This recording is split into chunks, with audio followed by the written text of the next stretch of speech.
Hello बच्चों, कैसे हैं आप लोग। तो एक बार मैं फिर हाजिर हूं देहरादून से हमारे सफर को आगे बढ़ाने के लिए।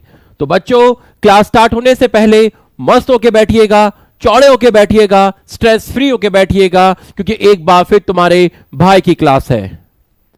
बच्चों, मेरी आवाज आ रही है क्या? क्या मेरी आवाज आ रही है?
Hello hello hello.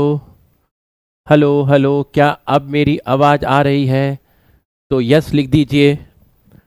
अगर अब आ रही है तो यस लिख दीजिए।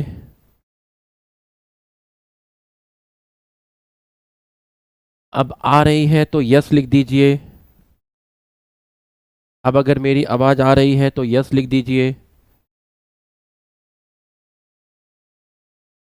करते हैं बेटा, अभी शुरू करते हैं, 1 मिनट में रुक जाओ।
एक मिनट में कर रहे हैं बेटा, स्टार्ट कर रहे हैं 1 मिनट में, है ना। कुछ थोड़ा सा दिक्कत आ रहा है, 1 सेकंड में स्टार्ट कर रहे हैं। सरप्राइज दो दूंगा बेटा, अभी रात बाकी है सरप्राइज के लिए। शाम अभी बाकी है, दूंगा, सरप्राइज दूंगा।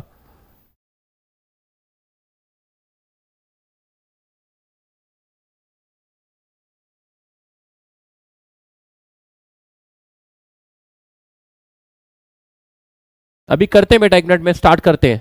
1 सेकंड रुक जाइए, 1 सेकंड में स्टार्ट करते हैं।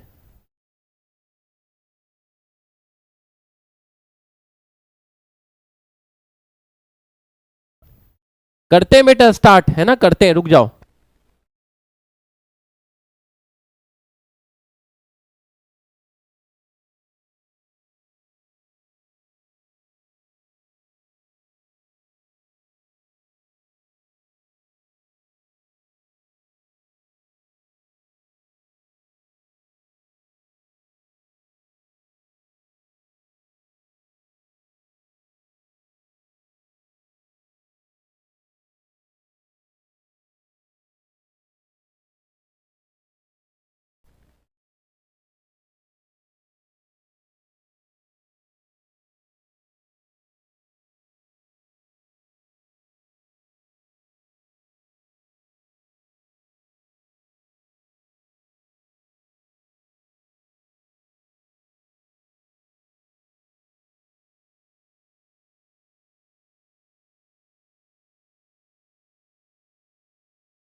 हेलो हेलो, क्या मेरी आवाज आ रही है?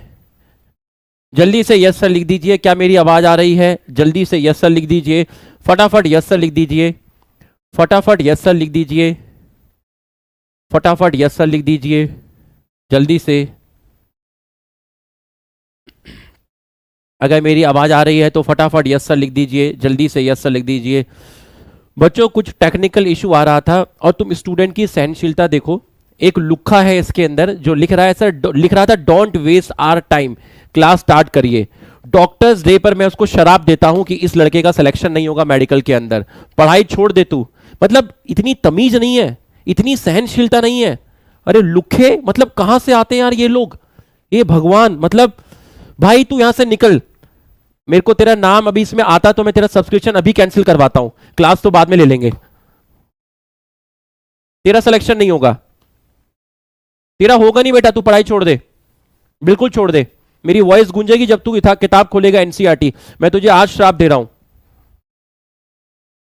मतलब शर्म नहीं आती है, मतलब बेशरम आदमी है। एक आदमी इतनी मेहनत करके तुम्हें पढ़ा रहा है, सब कुछ कर रहा है, लिख रहा है डोंट वेस्ट आवर टाइम। अबे भाई कुछ टेक्निकल इशू है, स्क्रीन वगैरह में प्रॉब्लम आ रही है। कैसे आदमी है यार,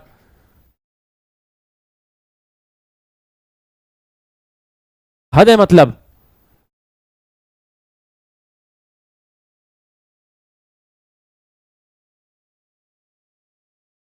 शर्म आनी चाहिए, तुम्हारे माँ बाप ने ये संस्कार दिए हैं। शिट, लानत है। मम्मी पापा ने तो अच्छा सिखाया है, मम्मी पापा सबके अच्छे सिखाते हैं।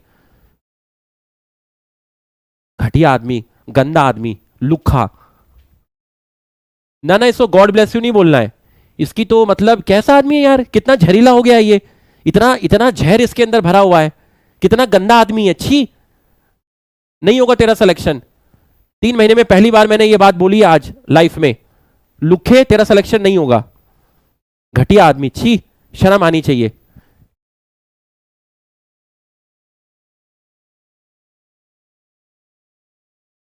पूरा मूड खराब कर दिया क्लास का। कितनी इंपॉर्टेंट क्लास है आज की, कितनी इंपॉर्टेंट क्लास है, मेरे को मालूम है। कितना प्रेशर है आज की क्लास का। मुझे मालूम है कि आज का टॉपिक थैलेसीमिया और सिकल सेल एनीमिया कितना खतरनाक टॉपिक जाने वाला है, कितना खतरनाक जाने वाला है टॉपिक, मेरे को मालूम है। मतलब आज की क्लास तुम्हारी रूह हिला देगी, आज की क्लास ऐसी होने वाली है। चलो भाई मूड को सही करते हैं, मूड को सही करते हैं। मैं अपने शब्द को वापस लेता हूं। इसका सिलेक्शन हो जाए भगवान, इसको तो जरूर मेडिकल कॉलेज में पहुंचाए भगवान, इसको डॉक्टर बना दे। हे ईश्वर, हे ईश्वर, तू चाहे तो मेरे प्राण ले ले, पर इस आदमी को, इस लुखे को डॉक्टर बना दे, इसे मेडिकल कॉलेज में भेज दे। नहीं तो ये अगले साल भी यही मिलेगा और फिर से कुछ ना कुछ कमेंट करेगा। तो भैया इस लुखे को यहां से निकाल के इसे तो जरूर मेडिकल कॉलेज में पहुंचा दे भगवान। ठीक है, तो मैं अपने शब्द वापस लेता हूं। गुस्से में अगर मैं कुछ बोल गया हूं तो उस चीज को इग्नोर करें। ठीक है, एक टीचर के दिल से उसके स्टूडेंट के लिए दुआ ही निकलेगी, तो मैं इसको दुआ देता हूं कि भैया ये अच्छा करे और ये सभी का सम्मान करे और ये एक मेडिकल कॉलेज में जाए। ठीक है, चलो भाई मूड को ठीक कर लिया गया है, वापस से आ जाते हैं। अब सुनिए, सरप्राइज ही बता दूंगा क्या है, पहले सुनना। आज की क्लास में सिकल सेल अनीमिया, थैलेसीमिया का डिटेल, ठीक, और म्यूटेशन पढ़ने वाले हैं। पहली चीज दिमाग से निकाल देना, ये कोई एक्स्ट्रा क्लास नहीं है। थर्सडे को फेस्टिवल था, उसकी जगह हमारी क्लास नहीं हो पाई थी, तो वो क्लास सैटरडे को शेड्यूल की गई है। अभी तक जितना मैंने तुम्हें पढ़ाया है, मैंने बस एक ही बार तुम्हारी एक्स्ट्रा क्लास ली है पूरे 3 महीने में, और मैंने कोई एक्स्ट्रा क्लास नहीं ली है। ठीक है, तो ये एक्स्ट्रा क्लास नहीं है, दिमाग से इस चीज को निकाल देना। ठीक है, ये कोई एक्स्ट्रा क्लास नहीं है, ये आपकी क्लास है जो थर्सडे वाली है, वो वापस से हमने रीशेड्यूल करी है। ठीक है बच्चों, तो हम स्टार्ट कर रहे हैं। पूरा का पूरा फोकस करना, पूरा का पूरा फोकस करना, पूरा का पूरा फोकस करना, अच्छे से फोकस करना। भाई सभी को हैप्पी डॉक्टर्स डे। ठीक है, आप सभी लोग एक अच्छे मेडिकल कॉलेज में पहुंचे।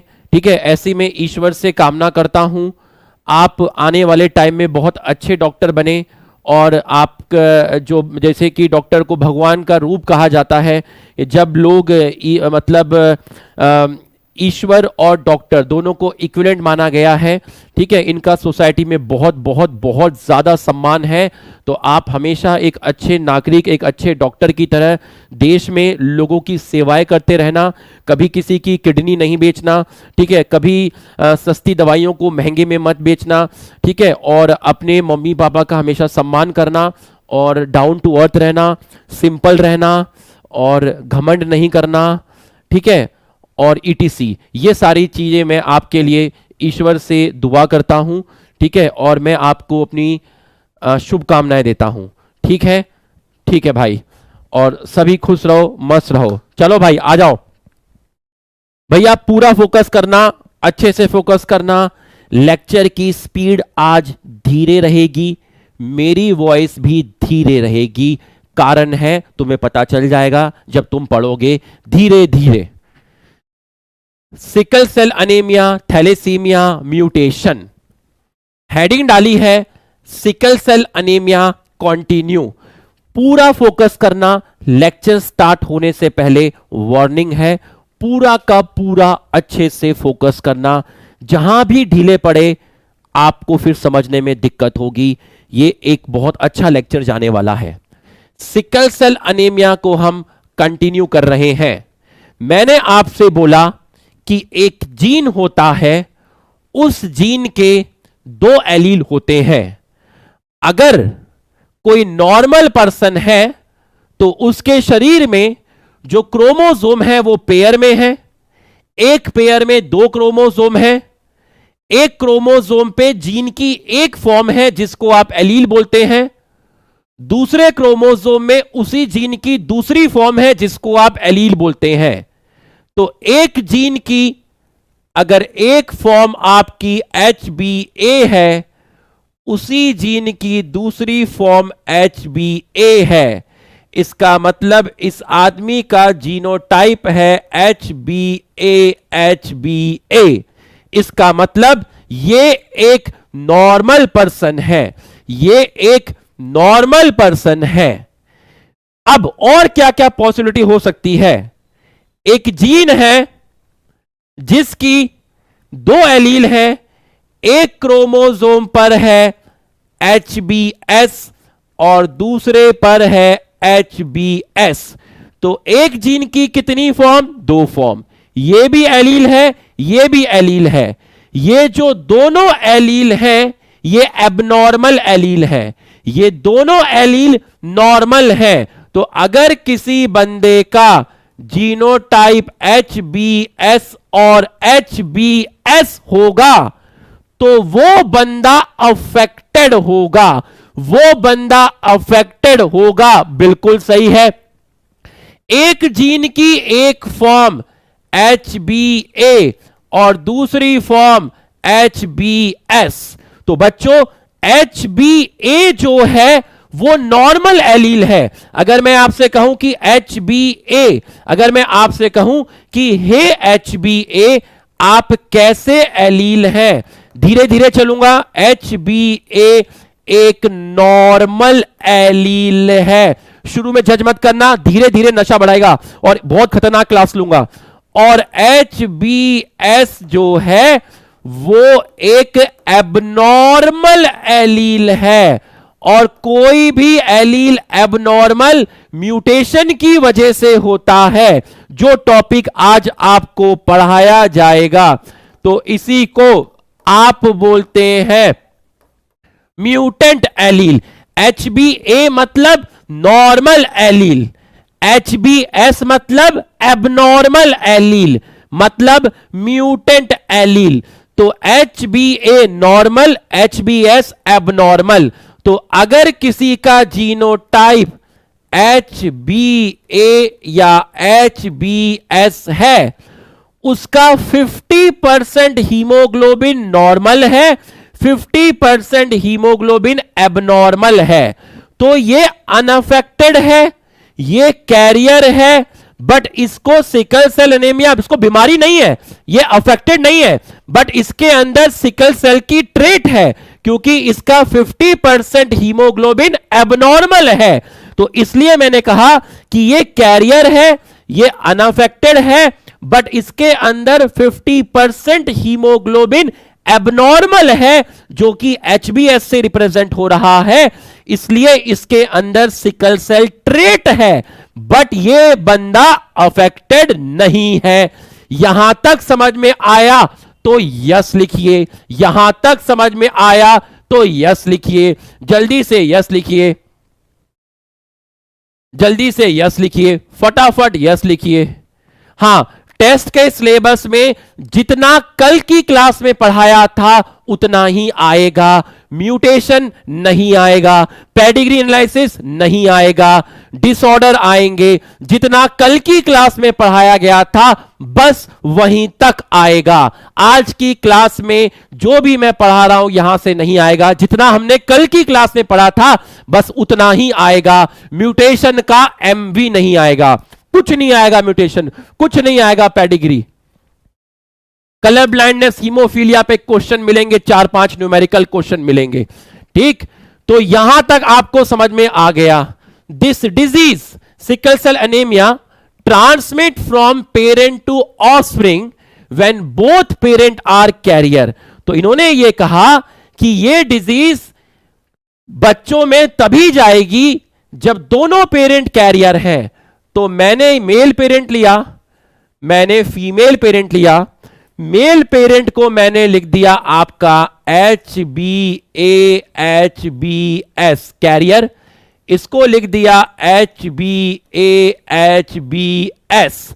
तो बच्चों यहां से जो गैमेट बना, इसके स्पर्म में क्या क्या आया, इसके स्पर्म में 50% प्रोबेबिलिटी HbA की है और 50% प्रोबेबिलिटी किसकी है, HbS की है। ऐसे ही इसके एग में 50% प्रोबेबिलिटी HbA की है और 50% प्रोबेबिलिटी HbS की है। तो ये जो बने हैं बच्चों, इनको आप बोलते हैं गैमेट्स, इनको आप बोलते हैं गैमेट्स। अब ये HbA यहां पे रख दिया, ये HbS यहां पे रख दिया, ये HbA यहां रख दिया, ये HbS यहां रख दिया, और उसके बाद आपने यहां पर ऐसे करके लाइन खींची, फिर ऐसे करके लाइन खींची, और ये आया आपका HbA, ये आपका आया HbS,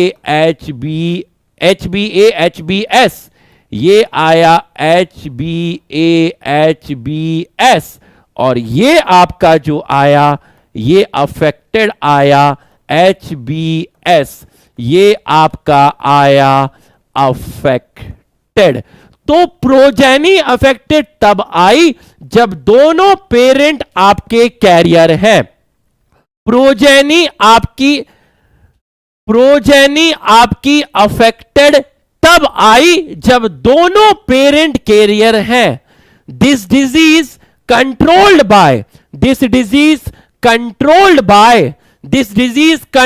बाय कितने पेयर हैं एलील के, 2 एलील हैं, एक HbA है एक HbS है। 2 एलील मतलब कितने pair, 1 pair, 1 pair of allele. कौन कौन से हैं, HbA है और दूसरा है HbS। तो जब दोनों पेरेंट कैरियर हैं तो जाके बच्चे में ये डिजीज आएगी। तो ये डिजीज को कंट्रोल कर रहे हैं कितने एलील, 2 एलील, मतलब कितने pair of allele, 1 pair of allele, HbA HbS। तो जो HbA है HbS है, HbA और HbS है, जिसमें HbA नॉर्मल एलील है, HbS म्यूटेंट एलील है। तो मान लीजिए ये कोई पेरेंट है। What is the probability of transmission of mutant gene to progeny. अब आप मुझे बताइए, ये वाला एलील म्यूटेंट है, ये वाला एलील नॉर्मल है, तो यहां से म्यूटेंट एलील की प्रोजेनी में जाने की प्रोबेबिलिटी कितनी है बताइए। यहां से ये म्यूटेंट एलील नहीं है, ये म्यूटेंट एलील है, ये कोई पेरेंट है, मान लीजिए ये मेल पेरेंट है, तो यहां से HbS एलील की गैमेट में एंटर करने की प्रोबेबिलिटी कितनी है। लिख के बताइए, लिख के बताइए कितनी है। नहीं, यहां नहीं, ये आपको दिया हुआ है HbA HbS HbA HbS 50% है, 50% है। आप खुद सोचिए आप खुद सोचिए, आपने यहां से एक HbA आया, एक HbS आया, तो जो आपका HbS है वो म्यूटेंट एलील है, म्यूटेंट एलील है। इसके साथ फर्टिलाइज होने की प्रोबेबिलिटी 50% है, इसके साथ फर्टिलाइज होने की प्रोबेबिलिटी 50% है, इसके साथ 50% है, इसके साथ 50% है, तो आंसर आएगा 50%। मैं आपसे ये नहीं कह रहा कि ये जो अफेक्टेड है ये कितना परसेंट है। अगर मैं ये पूछता तो आप 25% कहते, लेकिन सोचिए एनसीईआरटी की लाइन है, क्या बोल रहा है, what is the probability of transmission of mutant gene. ये है म्यूटेंट जीन, ये है म्यूटेंट जीन, इसकी प्रोजेनी के साथ अगर ये इसके साथ फर्टिलाइज करेगा 50%, ये इसके साथ फर्टिलाइज करेगा 50%, तो भैया आंसर जो आएगा वो आएगा 50%। ये चीज आपको समझ में आई तो यस लिखिए, ये चीज आपको समझ में आई तो यस लिखिए। एक म्यूटेंट एलील की transmission of mutant allele to progeny, ये इसके साथ बच्चा बनाए 50%, ये इसके साथ बच्चा पैदा करे 50%, आंसर आया आपका 50%, आंसर आया आपका 50%। जल्दी से यस लिख दीजिए, जल्दी से यस लिख दीजिए, और इसको कॉपी में उतारिए, इसको कॉपी में उतारिए, इसको कॉपी में उतार लीजिए।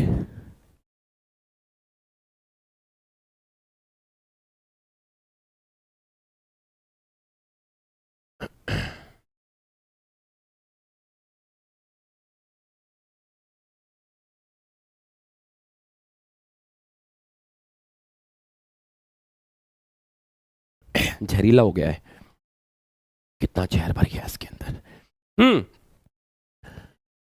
ये म्यूटेंट एलील है, ये नॉर्मल एलील है, ये इसके साथ फर्टिलाइज करेगा तो बच्चा पैदा होगा, बच्चे को बोलते हैं प्रोजेनी। ये इसके साथ फर्टिलाइज करेगा तब भी बच्चा पैदा होगा, बच्चे को बोलते हैं बाबा प्रोजेनी। तो ये इसको फर्टिलाइज करे, बच्चा पैदा करे, कितनी परसेंट पॉसिबिलिटी है इसकी इसके साथ आने की। ये इसको फर्टिलाइज करेगा 50%, ये इसको फर्टिलाइज करेगा 50%, इसलिए इसका आंसर जो गया वो आया 50%। जल्दी से उतार लीजिए जल्दी से उतार लीजिए, फटाफट उतार लीजिए, जल्दी से उतार लीजिए। अब आप मुझे ये बताइए, आपको क्लास 11th में बायोमोलिक्यूल में एक टॉपिक है डीएनए का स्ट्रक्चर। क्या आपको थोड़ा बहुत डीएनए के स्ट्रक्चर का आइडिया है? एडेनिन, गुआनिन, थाइमिन, साइटोसिन, सच बताना, सच। क्या आपको आइडिया है? थोड़ा बहुत, ज्यादा नहीं, थोड़ा बहुत। एडेनिन, गुआनिन, थाइमिन, साइटोसिन, ये सब थोड़ा बहुत।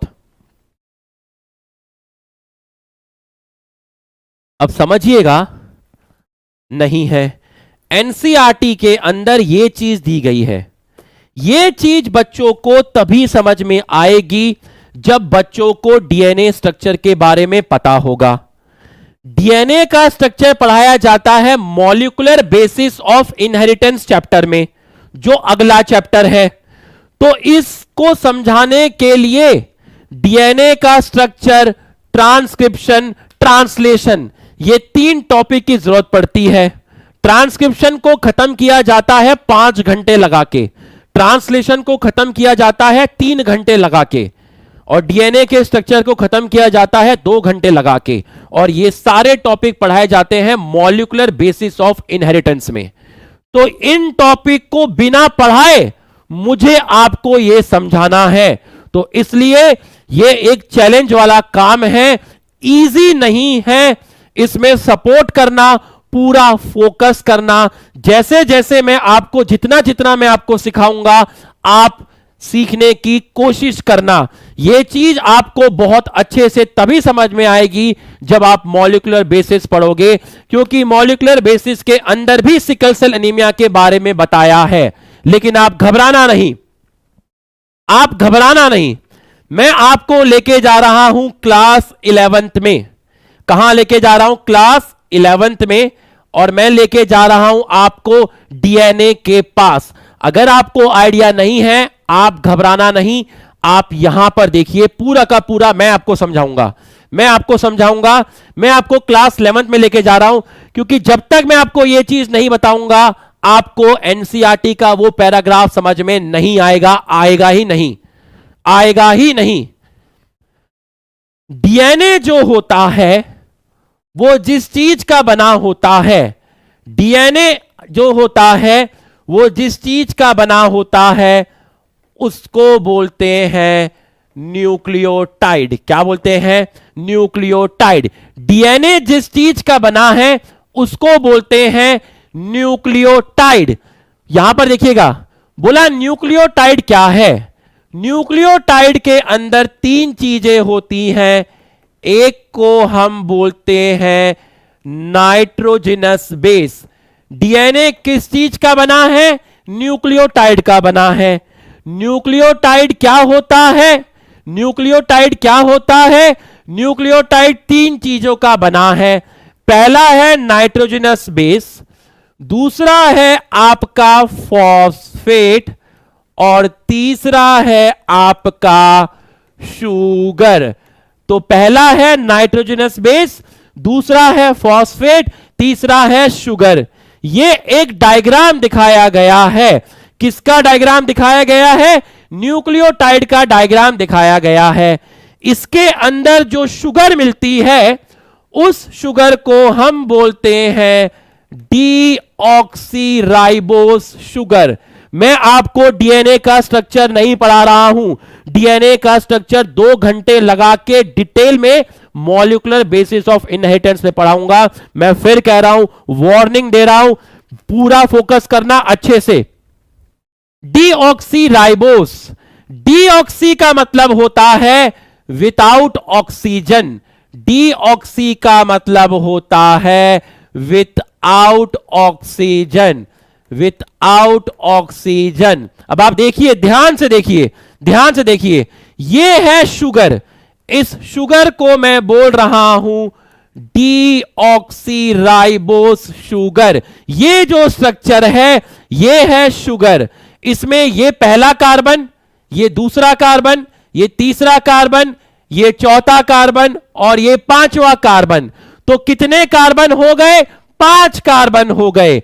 तो मैंने बोला पेंटोस शुगर, पहला कार्बन, दूसरा कार्बन, तीसरा कार्बन। जज मत करना, धीरे धीरे सब समझ में आएगा। फोकस रखना और विश्वास रखना मुझ पर। तीसरे से चौथा, चौथे से 5वां। डीऑक्सी क्यों बोला? क्योंकि सेकंड कार्बन पर नीचे हाइड्रोजन है, वहां कार्बन नहीं है। तो ऐसी शुगर को बोलते हैं डीऑक्सीराइबोस शुगर, क्योंकि सेकंड कार्बन पर ऑक्सीजन नहीं है, क्योंकि सेकंड कार्बन पर ऑक्सीजन नहीं है। तो शुगर आपको समझ में आ गया।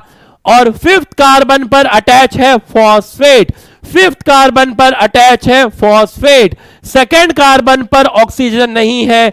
ये जो शुगर है वो डीऑक्सीराइबोस शुगर है, एक ऐसी शुगर जिसके सेकंड कार्बन पर ऑक्सीजन नहीं है, सिर्फ हाइड्रोजन है, 5 कार्बन है, इसलिए पेंटोस शुगर बोला। इसके 5th कार्बन पर फॉस्फेट है। ये 2 चीज अगर आपको समझ में आई तो यस लिखिए। ये चीज आपको समझ में आई तो फटाफट यस लिखिए, जल्दी से यस लिखिए। यार ये ऐसे मत लिखा करो, ये एक, हाँ यार तुम क्या हो यार, मतलब कभी कभी ऐसा लगता है यार वापस अपन ऑफलाइन में ही चलते हैं। एक लिख रहा है डायग्राम बनाना है क्या? अरे तू देख, तुझे क्या करना है, तू देखना यार, तेरे को बिना डायग्राम के समझ में आ जाएगा तो बिना डायग्राम के देख ले। ये चीज तुमको समझ में आई? यार चैट को अवॉइड करो। जब मैं तुम्हें यहां समझा रहा हूं तो मैं चैट कैसे पढ़ूंगा? और इतने सारे बच्चे हैं, चैट में कोई कुछ भी लिखेगा तो मैं कैसे इनको रिप्लाई करूंगा? मेरे को फोकस करना है ना यार, बात समझ, टॉपिक की गंभीरता को समझ। ठीक है, अब ये चीज समझ में आई। अब है नाइट्रोजनस बेस। नाइट्रोजनस बेस में 2 चीजें होती हैं, एक को बोलते हैं पिरिमिडीन और एक को बोलते हैं प्यूरीन। एक को बोला पिरिमिडीन, एक को बोला प्यूरिन, एक को बोला पिरिमिडीन, एक को बोला प्यूरिन। पिरिमिडीन के अंदर जो नाइट्रोजनस बेस आती है उसमें आपका जाता है साइटोसिन और दूसरा जाता है आपका थाइमीन। और प्यूरिन में जो बेस आती हैं उसमें आपका आता है एडेनिन और दूसरा आपका आता है ग्वानिन। तो ध्यान से देखिएगा, ये जो स्ट्रक्चर बनाया है ये स्ट्रक्चर एडेनिन का है। तो ये जो चीज आपको दिख रही है इसको बोलते हैं बेस, और इस बेस का नाम है एडेनिन। और एडेनिन एक प्यूरिन है। अगर यहां एडेनिन की जगह ग्वानिन भी हो सकता था, यहां एडेनिन की जगह साइटोसिन भी हो सकता था, यहां एडेनिन की जगह थाइमीन भी हो सकता था, यहां एडेनिन की जगह अगर ग्वानिन होता तो स्ट्रक्चर थोड़ा अलग होता, एडेनिन की जगह साइटोसिन होता तो स्ट्रक्चर अलग होता, एडेनिन की जगह थाइमीन होता तो स्ट्रक्चर अलग होता। तो एक न्यूक्लियोटाइड में इन चारों में से एक ही बेस प्रेजेंट होगी। ये एक न्यूक्लियोटाइड है, एक न्यूक्लियोटाइड में एक फॉस्फेट है, एक शुगर है, एक बेस है। इन चारों में से यहां पर कोई एक होगी, या तो एडेनिन होगी, या ग्वानिन होगी, या थाइमीन होगी, या साइटोसिन होगी। तो एक न्यूक्लियोटाइड में फॉस्फेट है, शुगर है और एक नाइट्रोजनस बेस है। इन चारों में से कोई एक होगा, या तो एडेनिन होगा, ग्वानिन होगा, थाइमीन होगा, साइटोसिन होगा। समझ में आया तो यस लिख, समझ में आया तो यस लिख। 11th की एनसीईआरटी मत खोलो, खोल के समझ नहीं आएगा खोलने से समझ आता तो फिर तो ही जाता। यहां देखो, यहां देखने से समझ में आएगा भाई। यहां 11th की एनसीईआरटी पूरे साल 11th में खोली नहीं, अब क्या खोलोगे? यहां देखो, जब तब खोली होती तो समझ आता। यहां देखो, तो ये देखिए, ये आपको समझ में आया तो यस लिखिए, ये आपको समझ में आया तो यस लिखिए। अब देखिए डीएनए में, अब ध्यान से देखिएगा, ध्यान से देखिएगा, बहुत ध्यान से देखिएगा, पूरा का पूरा ध्यान से देखिएगा। बेस है एडेनिन, शुगर है डीऑक्सीराइबोस, डीऑक्सीराइबोस। तो अगर मैं कहूं आपसे कि आपके पास डीऑक्सीराइबोस शुगर है और आपके पास एडेनिन बेस है, इन दोनों को मिलाकर, फॉस्फेट को मत मिलाना, base plus sugar, base plus sugar, base plus sugar is equal to nucleoside, is equal to nucleoside. और ये जो स्ट्रक्चर है ये फॉस्फेट को इंक्लूड मत करना, इन दोनों को मिलाकर बोलते हैं न्यूक्लियोसाइड, इन दोनों को मिलाकर बोलते हैं न्यूक्लियोसाइड, इन दोनों को मिलाकर बोलते हैं न्यूक्लियोसाइड, इन दोनों को मिला के बोला न्यूक्लियोसाइड। तो न्यूक्लियोसाइड में बेस है, बेस का नाम है एडेनिन, शुगर का नाम है डीऑक्सीराइबोस। तो deoxyribose plus adenine is equal to deoxy adenosine. Deoxy adenosine nucleoside है, उसमें दो चीजें होती हैं, एक होता है बेस, एक होता है शुगर। बेस यहां पर है एडेनिन, शुगर का नाम है डीऑक्सीराइबोस, इसको बोला न्यूक्लियोसाइड। अगर इसके साथ फॉस्फेट जुड़ जाएगा, इसके साथ अगर फॉस्फेट जुड़ जाएगा, base plus sugar plus phosphate, तो आपका जो बनेगा उसको आप बोलेंगे न्यूक्लियोटाइड। तो न्यूक्लियोटाइड का नाम है डीऑक्सी एडेनोसिन मोनोफॉस्फेट। देखिए डीऑक्सी एडेनोसिन क्या है? न्यूक्लियोसाइड है, इसके साथ फॉस्फेट जुड़ गया तो डीऑक्सी एडेनोसिन मोनोफॉस्फेट।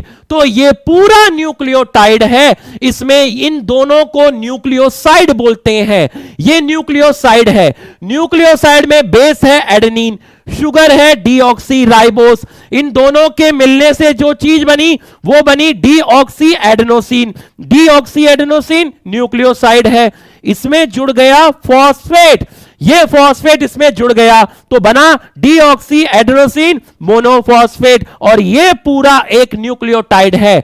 अगर आपको न्यूक्लियोसाइड और न्यूक्लियोटाइड में डिफरेंस समझ में आया, ये पहली लाइन समझ में आई, तो आप यस लिखिए, आप यस लिखिए। अगर आपको ये पहली लाइन समझ में आई तो आप यस लिखिए, आप यस लिखिए।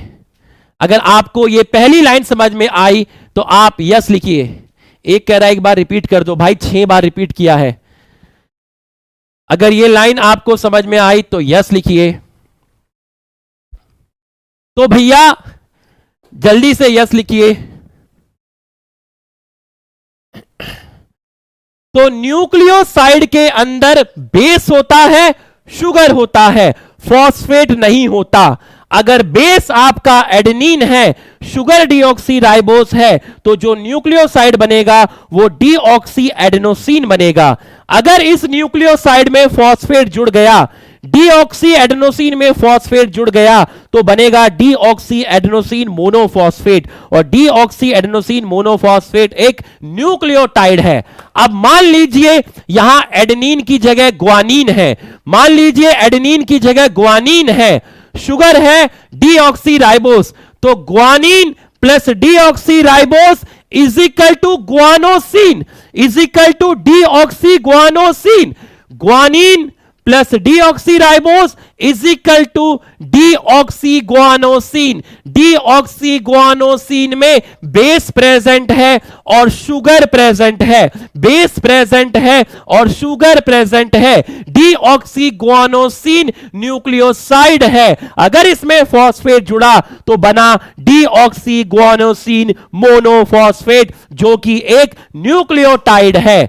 अगर यहां बेस में है साइटोसिन, बेस में है साइटोसिन, शुगर है deoxyribose, cytosine plus sugar, cytosine plus sugar, cytosine plus sugar is equal to nucleoside, is equal to nucleoside, और न्यूक्लियोसाइड का नाम है डीऑक्सीसाइटेडीन, डीऑक्सीसाइटेडीन। तो डीऑक्सीसाइटेडीन न्यूक्लियोसाइड है जिसमें साइटोसिन बेस होगी और शुगर डीऑक्सी राइबोस होगा। दोनों को मिलाकर बोलेंगे डीऑक्सीसाइटेडीन, जो कि एक न्यूक्लियोसाइड है। इसमें फॉस्फेट जुड़ गया तो डीऑक्सीसाइटेडीन मोनोफॉस्फेट, जो कि एक न्यूक्लियोटाइड है। समझ में आया तो यस लिखिए, समझ में आया तो यस लिखिए, समझ में आया तो यस लिखिए, समझ में आया तो यस लिखिए, समझ में आया तो यस लिखिए। बहुत बार समझाया, समझ में आया तो यस लिखिए। क्यों बता रहा हूं ये? इसलिए बता रहा हूं ताकि सिकल सेल एनीमिया समझा सकूं। लो एक फिर से देखो। अब अगर यहां एडेनिन की जगह बेस है थाइमीन, अगर एडेनिन की जगह बेस है thymine, thymine plus deoxyribose sugar, thymine plus deoxyribose sugar, thymine plus deoxyribose sugar is equal to nucleoside, is equal to nucleoside, और न्यूक्लियोसाइड का नाम है डीऑक्सीथाइमेडीन, डीऑक्सीथाइमेडीन। इसमें फॉस्फेट जुड़ गया तो बन गया डीऑक्सीथाइमेडीन मोनोफॉस्फेट, इसको बोला न्यूक्लियोटाइड। अब आ गया होगा समझ में, अब आ गया होगा भाई, अब आ गया होगा, अब तो आ गया होगा भाई, अब तो पूरा अच्छे से एकदम आत्मा में घुस गया होगा। अब भी अगर समझना है तो भाई गॉड ब्लेस यू। ठीक है, तो न्यूक्लियोटाइड, डीएनए किसका बना है? न्यूक्लियोटाइड का बना है। न्यूक्लियोटाइड में नाइट्रोजनस बेस है, ये रही। इसमें पिरिमिडीन भी है और प्यूरिन भी है। ये सब डिटेल में मॉलिक्यूलर बेसिस में पढ़ाऊंगा with the help of structure. Cytosine, thymine, pyrimidine है, एडेनिन, ग्वानिन, प्यूरिन है। ये रहा फॉस्फेट, ये रहा शुगर। इसके सेकंड कार्बन पर ऑक्सीजन नहीं होता, इसलिए इसको डीऑक्सी राइबोस शुगर बोलते हैं, पेंटोज शुगर बोलते हैं। 5 कार्बन है। न्यूक्लियोसाइड और न्यूक्लियोटाइड के अंदर आपको डिफरेंस समझ में आ गया होगा। अब डीएनए डबल स्टैंडर्ड होता है, बचपन से सुनते आ रहे हो। 2 धागे हैं आपस में लटके हुए हैं, 2 धागे हैं आपस में लटके हुए हैं, 2 धागे हैं आपस में लटके हुए हैं। डीएनए डबल स्टैंडर्ड होता है। एक रूल है, एक रूल है कि अगर यहां पर ए है, ए का मतलब क्या हुआ? ए का मतलब यह हुआ कि यहां पर DAMP है। ए का मतलब क्या हुआ? ए का मतलब हुआ AMP, तो ए के सामने टी आएगा, मतलब यहां पर आएगा DTMP, और बीच में होंगे दो हाइड्रोजन बॉन्ड। तो बच्चों एडेनिन के सामने थाइमीन आता है, एडेनिन के सामने थाइमीन आता है, एडेनिन के सामने थाइमीन आता है। डीएनए की एक चेन में अगर एडेनिन है तो उसके सामने डबल बॉन्ड हाइड्रोजन बॉन्ड के साथ थाइमीन होगा। यह नियम है। एडेनिन अगर एक स्ट्रैंड में यहां पर एडेनिन है, मतलब यहां अगर न्यूक्लियोटाइड डीऑक्सी एडेनोसिन मोनोफॉस्फेट है, तो उसके सामने जो न्यूक्लियोटाइड आएगा वो डीऑक्सी थाइमिडीन मोनोफॉस्फेट आएगा। यह नियम होता है। और अगर यहां पर DTMP है तो बताओ इसके सामने क्या आएगा? इसके सामने आएगा DAMP। तो A के सामने T आता है, A के सामने T आता है, A के सामने T आता है, A के सामने T आता है। अगर एक स्ट्रैंड में GMP है, एक स्ट्रैंड में GMP है, तो उसके सामने वाली स्ट्रैंड में CMP आएगा, क्योंकि G के सामने C आता है, G के सामने C आता है, A के सामने T आता है, T के सामने A आएगा, A के सामने T, T के सामने A, G के सामने C, C के सामने G, C के सामने G, C के सामने G, C के सामने G आएगा, C के सामने G आएगा। ये रूल है, ये रूल है। इनको मॉलिक्यूलर बेसिस ऑफ इनहेरिटेंस में 2 से 3 घंटे लगा के समझाया जाता है। हम अभी वहां नहीं जा रहे, जितना बता रहा हूं उतना समझने की कोशिश करना, क्लास को हल्के में मत लेना, सीरियस होके बैठना। ईश्वर देख रहे हैं। अगर तुमने सही से नहीं बैठे, मैं बता रहा हूं नीट के एग्जाम के दिन रोगे, उस दिन मेरी वॉइस तुम्हें याद आएगी, कान में गूंजेगी। एक आदमी जान लगा के 6-6 बार समझा रहा है, ईश्वर देख रहे हैं। ए के सामने टी आएगा, जी के सामने सी आएगा। अगर डीएनए के एक स्ट्रैंड में एडेनिन है तो उसके सामने थाइमीन आएगा। अगर यहां थाइमीन है तो यहां एडेनिन आएगा। अगर यहां ग्वानिन है तो यहां साइटोसिन आएगा। यहां साइटोसिन है तो यहां ग्वानिन आएगा। तो आप देखिए डीएनए में ऐसे बहुत सारे न्यूक्लियोटाइड होते हैं। तो डीएनए किस चीज का बना है? न्यूक्लियोटाइड। न्यूक्लियोटाइड में कितनी चीजें हैं? 3। पहला शुगर, शुगर का नाम डीऑक्सीराइबोस शुगर। क्यों? क्योंकि सेकंड कार्बन पर ऑक्सीजन नहीं है। ये क्या है? फॉस्फेट। और तीसरा है नाइट्रोजनस बेस, जिसमें 2 हो सकते हैं, पिरिमिडीन एंड प्यूरिन। पिरिमिडीन में साइटोसिन या फिर थाइमीन, प्यूरिन में एडेनिन या फिर ग्वानिन। तो यहां 4 में से कोई एक बेस होगी, या तो साइटोसिन होगी, साइटोसिन होगी तो CMP, अगर एडेनिन होगी AMP, थाइमीन होगी TMP, ग्वानिन होगी GMP। डीएनए डबल स्ट्रैंडर्ड होता है। अगर एक स्ट्रैंड में AMP है तो A के सामने T आएगा, मतलब TMP आएगा। अगर यहां TMP है तो TMP के सामने AMP आएगा। अगर यहां G है तो G के सामने C आएगा, C है तो C के सामने G आएगा। अगर ये चीज आपको समझ में आई तो भाई एक बार सभी लोग दिल बना दीजिए, एक बार दिल बना दीजिए, एक बार फटाफट दिल बना दीजिए, एक बार सारे के सारे दिल बना दीजिए, फटाफट दिल बना दीजिए। पूरा फोकस करना, तुम्हें आएगा, पूरा समझ में आएगा, पूरा फोकस करना। भैया मॉलिक्यूलर एक ही तरीका था, या तो मैं इसको छुड़वा देता कि मॉलिक्यूलर बेसिस में पढ़ाएंगे, लेकिन मैंने कहा नहीं, हम यहीं पर समझेंगे, हम यहीं पर समझेंगे। एक बार दिल बना दीजिए अगर यह चीज आपको समझ में आई। और मैं बता रहा हूं इस पे बहुत खतरनाक पढ़ाता हूं मैं, लेकिन मेरी मजबूरी है। मॉलिक्यूलर बेसिस ऑफ इनहेरिटेंस में एक एक का स्ट्रक्चर बताऊंगा, एक एक का स्ट्रक्चर बताऊंगा, सब कुछ बताऊंगा पूरा का पूरा। लेकिन सिकल सेल एनीमिया के रेस्पेक्ट में यह चीज भी बहुत ज्यादा बता रहा हूं, अभी समझना ध्यान से। तो यह चीज आपको समझ में आ गई। अब ध्यान से सुनना, यह स्लाइड है, यह स्लाइड है, ध्यान से सुनना, पूरा फोकस करना, पूरा का पूरा फोकस करना। यह स्लाइड है, उसी के बाद आपको ये लाइन समझ में आएगा, ये पूरा पैराग्राफ समझ में आएगा, पूरा पैराग्राफ समझ में आएगा। पूरा फोकस करना, बस ये स्लाइड है, फिर लिखने का मौका दूंगा, फिर लिखने का मौका दूंगा। पूरा फोकस करना। ऐसे ही 21 लेक्चर नहीं मिले इस चैप्टर के अंदर, ये चैप्टर अपने आप में एक अलग ही चीज है, ठीक है। यहां पर देखिए, ये एक नॉर्मल पर्सन है, ये एक, थैंक यू दिल बनाने के लिए, थैंक यू, बहुत बहुत मतलब आपको समझ में आ रहा है, इससे टीचर का कॉन्फिडेंस और बढ़ जाता है। अब मैं और खतरनाक बताऊंगा, बस अगले 20 मिनट अच्छे से फोकस करके बैठ जाना, अच्छे से फोकस करके बैठ जाना।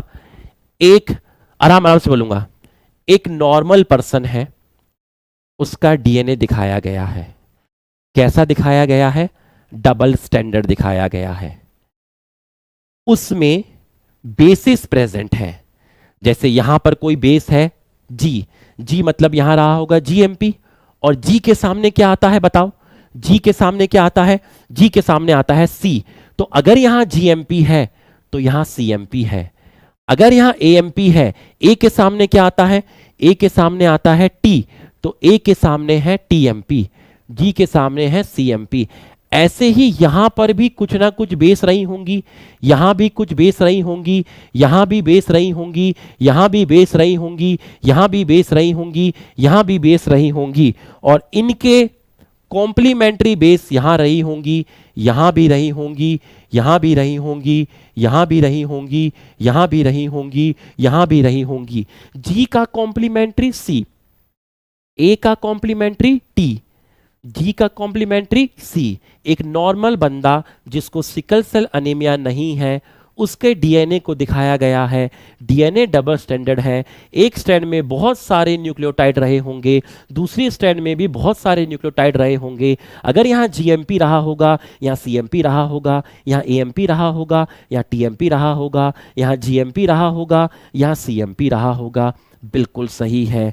अब ध्यान से सुनना, पूरा का पूरा ध्यान से सुनना, जितना फोकस कर सकते हो उतना फोकस करना। जिस धागे में, जिस धागे के अंदर, जिस धागे के अंदर आपका CTC है, जिस धागे के अंदर CTC है, नीचे वाला स्ट्रैंड, नीचे वाला धागा, मैंने वॉइस को स्लो कर दिया है क्योंकि चीज थोड़ी अलग है। जिस स्ट्रैंड के अंदर CTC है, उस स्ट्रैंड से एक चीज बनती है जिसको बोलते हैं mRNA।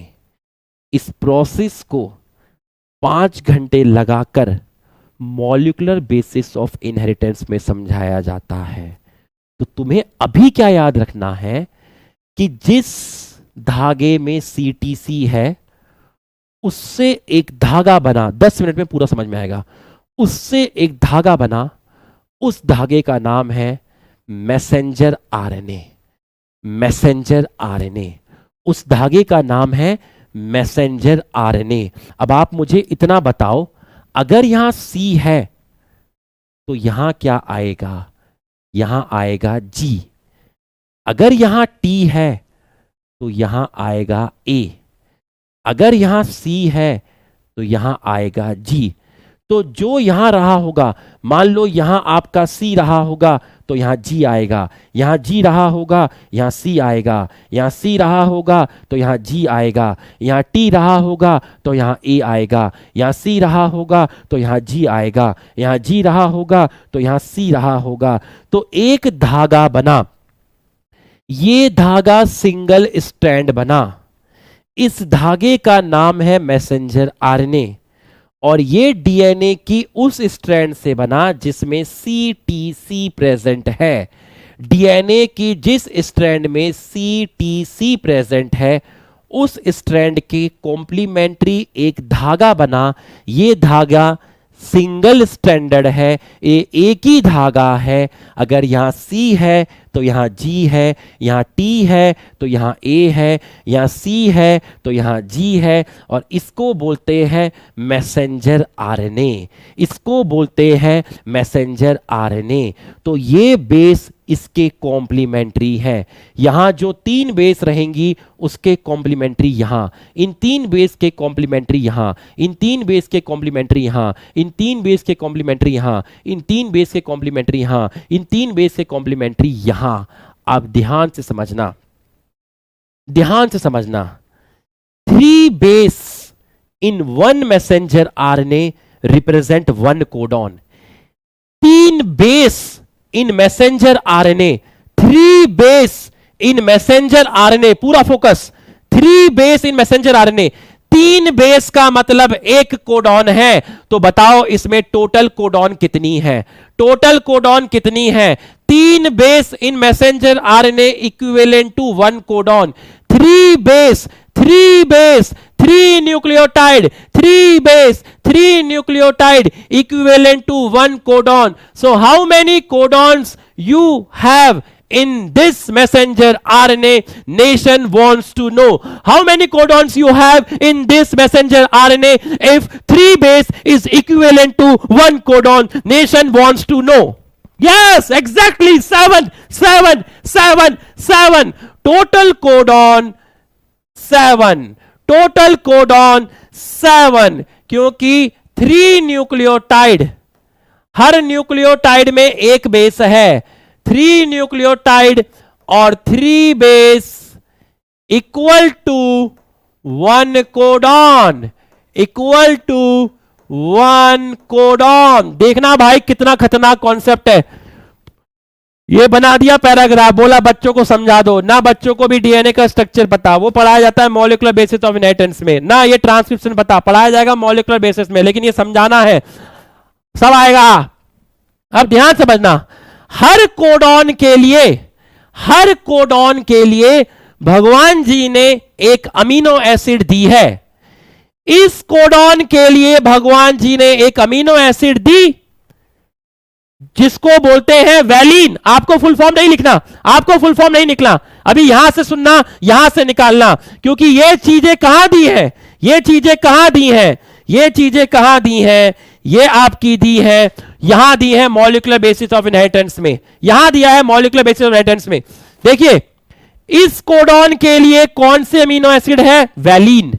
इस कोडॉन के लिए हिस्टिडीन, इस कोडॉन के लिए ल्यूसीन, इस कोडॉन के लिए थ्रियोनिन, इस कोडॉन के लिए प्रोलीन। यह याद रखना है कि नॉर्मल पर्सन के मैसेंजर आरएनए में 6th नंबर के कोडॉन के लिए कौन सी अमीनो एसिड है, बस यह नाम याद रखना है। 6 के लिए है ग्लूटामिक एसिड, मान लीजिए इसके लिए है A1, हम इनके नाम चेंज कर देते हैं, हम बोल देते हैं कि इस अमीनो एसिड का नाम है A1, इसका नाम है A2, इसका नाम है A3, इसका नाम है A4, इसका नाम है A5, इसका नाम है ग्लूटामिक और इसका नाम है A7। हर कोडॉन के लिए एक अमीनो एसिड, हर कोडॉन के लिए एक amino acid, 7 codon 7 amino acid, 7 codon 7 amino acid. हमें 6वें कोडॉन के लिए कौन सी अमीनो एसिड आई उसका नाम याद रखना है। इसको अभी याद मत रखना, अभी इसको याद मत रखना कि ये वैलीन है, ये हिस्टिडीन है, ये ल्यूसीन है, ये थ्रियोनिन है, ये प्रोलीन है, ये ग्लूटामिक एसिड है, ये अभी याद मत रख, अभी सिर्फ ये याद रख कि ये ग्लूटामिक एसिड है। इन सबके फुल फॉर्म मैं तुझे लिख के दे दूंगा, इनके सबके फुल फॉर्म मैं तुझे लिख के दे दूंगा, बट अभी वो समस्या नहीं है। समस्या ये है कि इसके लिए कौन सी है, इसके लिए ग्लूटामिक अमीनो एसिड है। तो अमीनो एसिड की चेन है, ये जो अमीनो एसिड की चेन है ये नॉर्मल चेन है, इसलिए लिखा हुआ है HBA। अमीनो एसिड की चेन मतलब प्रोटीन, अमीनो एसिड की चेन मतलब प्रोटीन, अमीनो एसिड की चेन मतलब प्रोटीन। तो ये हीमोग्लोबिन की बीटा चेन है, ये हीमोग्लोबिन की बीटा चेन है। एक नॉर्मल बंदा जिस हीमोग्लोबिन क्या है? प्रोटीन है। प्रोटीन किससे बनेगा? अमीनो एसिड की चेन से बनेगा। इसके अंदर कितनी अमीनो एसिड की चेन होती हैं? 2 अल्फा चेन होती हैं, 2 बीटा चेन होती हैं। तो एक नॉर्मल पर्सन जिसको सिकल सेल अनीमिया नहीं है उसके हीमोग्लोबिन में जो बीटा चेन मिलती है उसके हीमोग्लोबिन में जो बीटा चेन मिलती है उसके 6 नंबर पे कौन से अमीनो एसिड है? बताइए। एक नॉर्मल पर्सन जिसको सिकल सेल अनीमिया नहीं है, एक नॉर्मल पर्सन जिसको सिकल सेल अनीमिया नहीं है, उसके हीमोग्लोबिन के अंदर जो बीटा चेन मिलती है, बीटा चेन में 6 नंबर पर कौन सी अमीनो एसिड मिलेगी? उसका नाम है ग्लूटामिक अमीनो एसिड। उसका नाम है ग्लूटामिक अमीनो एसिड। फिर से सुनना, हर कोडॉन के लिए एक अमीनो एसिड आती है। शरीर में प्रोटीन कैसे बनते हैं? शरीर में डीएनए से पहले एमआरएनए बनता है और हर एमआरएनए में कोडॉन प्रेजेंट होती है। हर कोडॉन के लिए अमीनो एसिड आती है और ये अमीनो एसिड आपस में जुड़ जाती है with the help of peptide bond, with the help of peptide bond, with the help of peptide bond, with the help of peptide bond, with the help of peptide bond, with the help of peptide bond, with the help of peptide bond. और जब बहुत सारी amino acid peptide bond की help से जुड़ जाती है तो उसको प्रोटीन बोलते हैं। तो बच्चों मैं एक नॉर्मल पर्सन हूं, मुझे सिकल सेल अनीमिया नहीं है, तो मेरे आरबीसी में जो हीमोग्लोबिन मिलेगा उस हीमोग्लोबिन की जो बीटा चेन होगी वो बीटा चेन अमीनो एसिड के सीक्वेंस से बनी होगी। तो उस बीटा चेन में 6th नंबर पे जो अमीनो एसिड होगी वो ग्लूटामिक अमीनो एसिड होगी। 6th नंबर पर ग्लूटामिक अमीनो एसिड तभी आएगी जब मैसेंजर आरएनए में 6th नंबर पर GAG होगा। जब मैसेंजर आरएनए में 6th नंबर पर GAG होगा तभी 6th पोजीशन पर ग्लूटामिक अमीनो एसिड आएगी, तभी 6th पोजीशन पे ग्लूटामिक अमीनो एसिड आएगी। मैं समय हूं, मेरे को सिकल सेल अनीमिया नहीं है, मैं एक नॉर्मल पर्सन हूं, मेरे शरीर में आरबीसी है, उन आरबीसी में हीमोग्लोबिन की 2 अल्फा चेन है, 2 बीटा चेन है। बीटा चेन ऑफ हीमोग्लोबिन अपने आप में एक प्रोटीन है। बीटा चेन ऑफ हीमोग्लोबिन जो है उसमें 6th नंबर पर मेरे ग्लूटामिक अमीनो एसिड प्रेजेंट है। क्योंकि 6th नंबर पर ग्लूटामिक अमीनो एसिड इसलिए आई क्योंकि ये जिस कोडॉन से बनी है वो कोडॉन GAG है और वो मैसेंजर आरएनए पे 6th नंबर पर है। और वो 6th नंबर पर GAG इसलिए आया क्योंकि डीएनए में वहाँ पर 6th पोजीशन पर CTC है, तो CTC से आया GAG, CTC से आया GAG। तो यहाँ पर मैं फिर रिपीट कर रहा हूँ, मैं समय हूँ, मैं ये देख रहा हूँ कि मैं समय हूँ, मैं ये देख रहा हूँ कि आदि पुरुष मूवी के अंदर जो रामायण दिखाई गई वो सही तरीके से नहीं दिखाई गई। और मैं ये भी देख रहा हूँ कि मूवी का झूठा झूठा प्रचार किया गया, मूवी के बारे में कुछ भी सही तरीके से ट्रेलर तक कुछ नहीं बताया गया, क्योंकि उनको मालूम था कि हम अगर कुछ भी बता देंगे तो लोग थिएटर में नहीं आएंगे। उनको मालूम था कि पोल तो खुलनी ही है, इसलिए उन्होंने सब छुपा के रखा। मैं समय हूँ, जो रामायण रामानंद सागर की है वही रियल है। मैं समय हूँ, मैं ये देख रहा हूँ कि मैं एक नॉर्मल पर्सन हूँ और मुझे सिकल सेल अनीमिया नहीं है। तो अगर मुझे सिकल सेल अनीमिया नहीं है तो मेरे आरबीसी के अंदर हीमोग्लोबिन की अल्फा चेन भी है और बीटा चेन भी है। तो मेरे आरबीसी में हीमोग्लोबिन की बीटा चेन इस तरीके से बनी होगी। तो जो मेरी बीटा चेन ऑफ हीमोग्लोबिन बनी है उसमें 6th पोजीशन पर ग्लूटामिक अमीनो एसिड है, क्योंकि वो कहाँ से बनी होगी, वो मैसेंजर आरएनए से बनी होगी। और मैसेंजर आरएनए के 6th नंबर पे जो कोडॉन है वो है GAG। उसके लिए ईश्वर ने जो अमीनो एसिड फिक्स की है वो है आपकी ग्लूटामिक अमीनो एसिड। समझ में आया तो यस सर लिख दीजिए। अरे समझ में आया तो यस सर लिख दीजिए, समझ में आया तो यस सर लिख दीजिए, समझ में आया तो यस सर लिख दीजिए। जाने अनजाने में मैं कहीं सब्जेक्ट से कहीं दूसरी जगह पे चला गया हूं तो मुझे माफ करिए, पर मैंने झूठ नहीं बोला, मैंने सत्य बोला।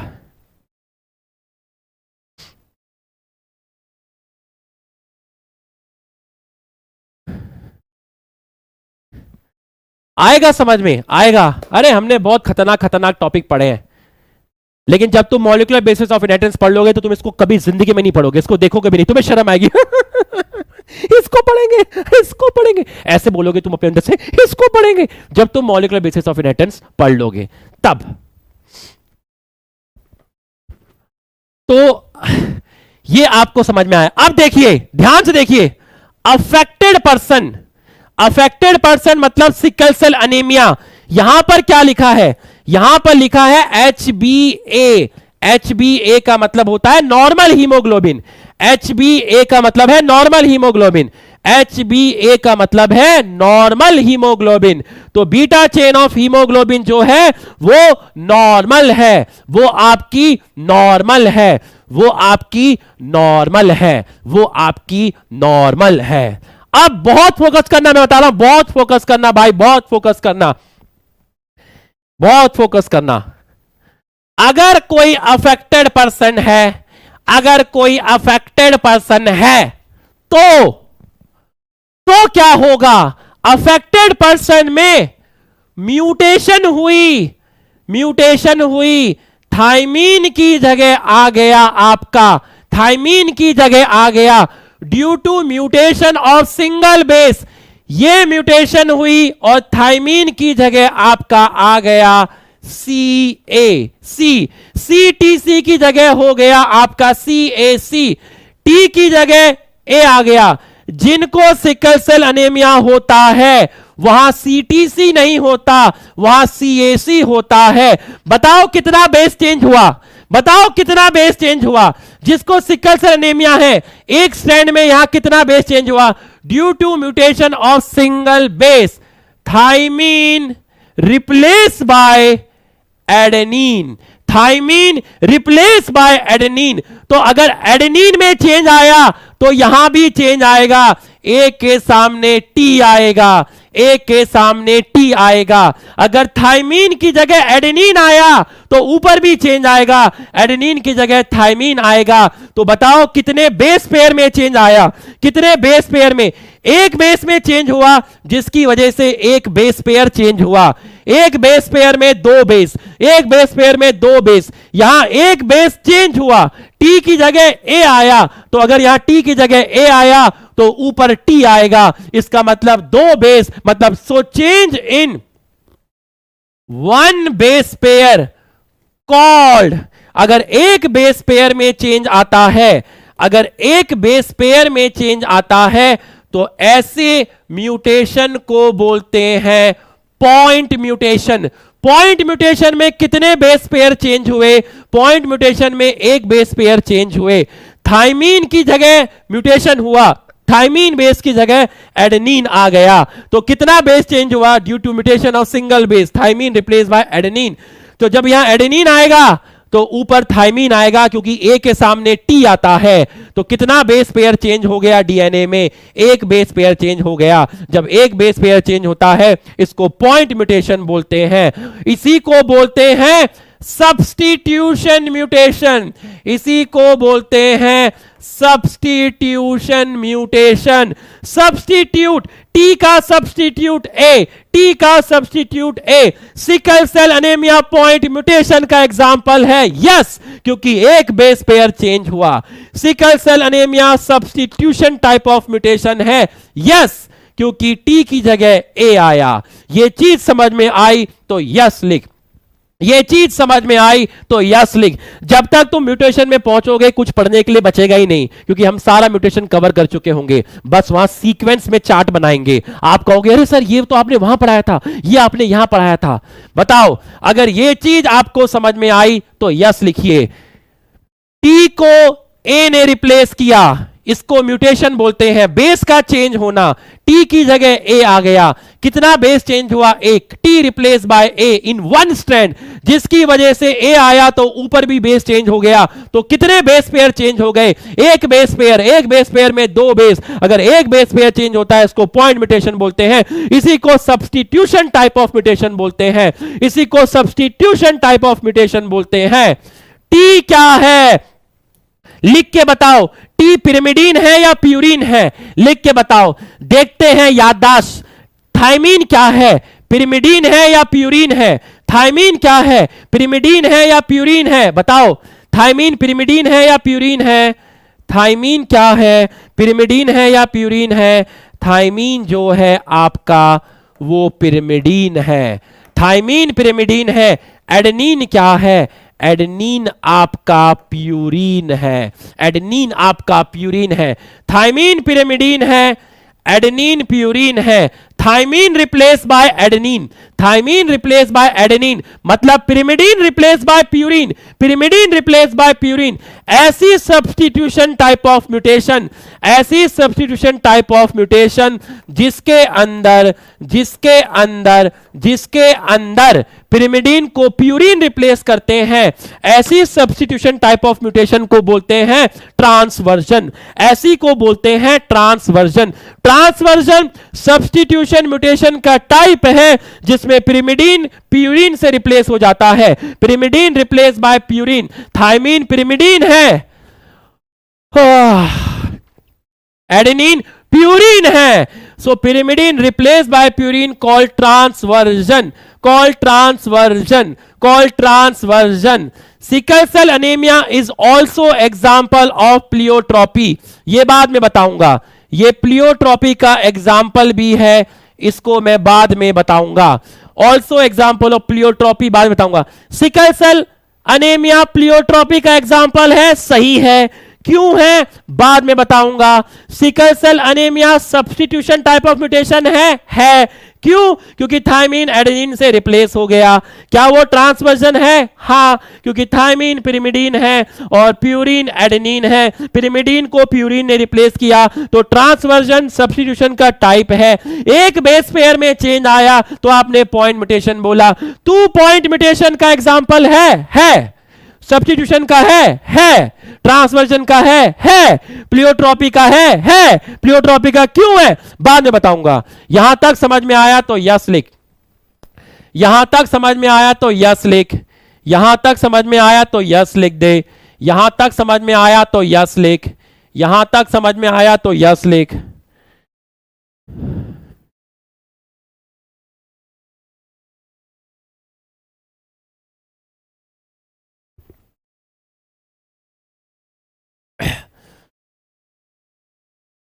एक बच्चा लिख रहा है सर आपने कहा था आज छोटी क्लास होगी। बेटा तू मुझे खुद बता, ये टॉपिक चल रहा है, क्या ये सही है कि मैं क्लास को यहीं ख़त्म कर दूं?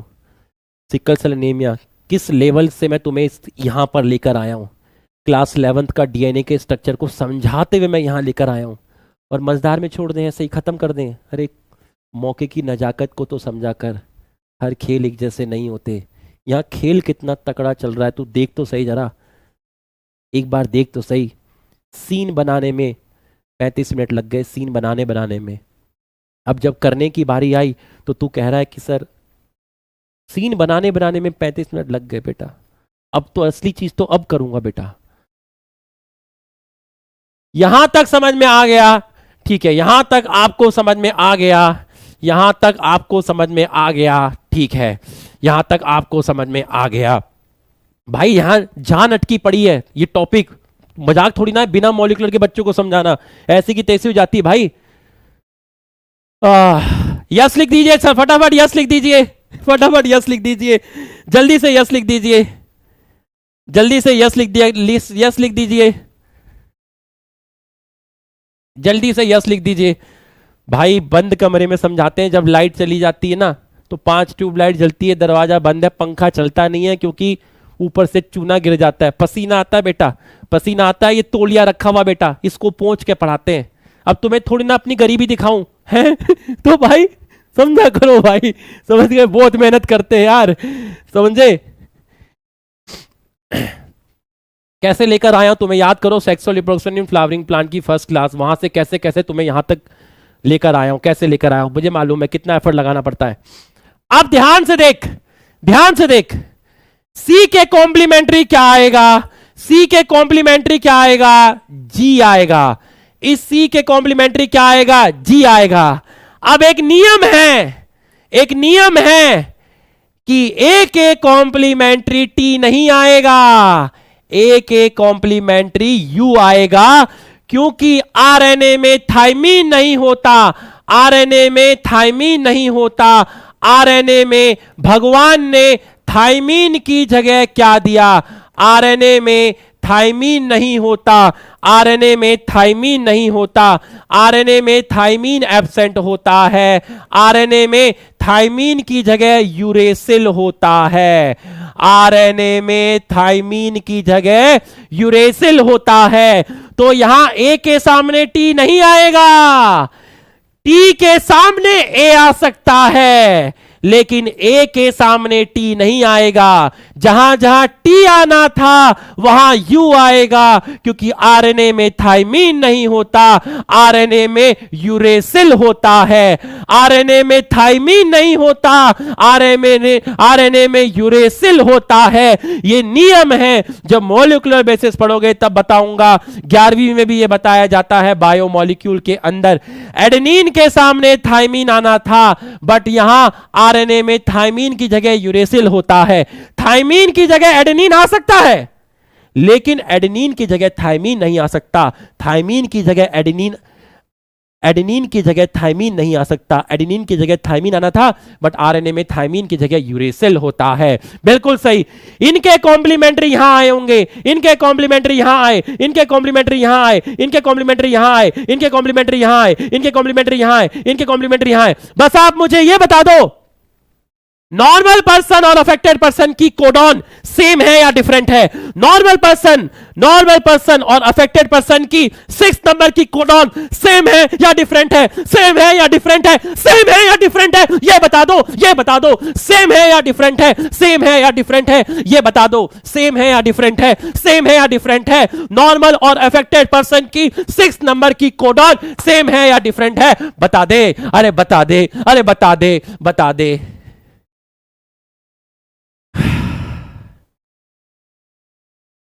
डॉक्टर्स डे है और आज की क्लास तबाही ना हो। अरे क्या फायदा फिर डॉक्टर्स डे का दीवाने। अरे डिफरेंट है, अरे कोडॉन चेंज हो गई, अरे कोडॉन चेंज हो गई, वैलिन कोडॉन चेंज हो गई, अमीनो एसिड चेंज हो गया, कोडॉन चेंज हो गई, अमीनो एसिड चेंज हो गया। कभी तू मुझको जीएजी दिखता है, कभी तू मुझको जीयूजी दिखता है। तेरे लिए ग्लूटामिक एसिड है, मेरे लिए वैलिन अमीनो एसिड है। कोडॉन चेंज हुई, अमीनो एसिड चेंज हुआ, कोडॉन चेंज हुई, अमीनो एसिड चेंज हुआ। Glutamic amino acid replaced by valine amino acid in affected person at the 6th position of beta hemoglobin। फिर से बोलता हूं,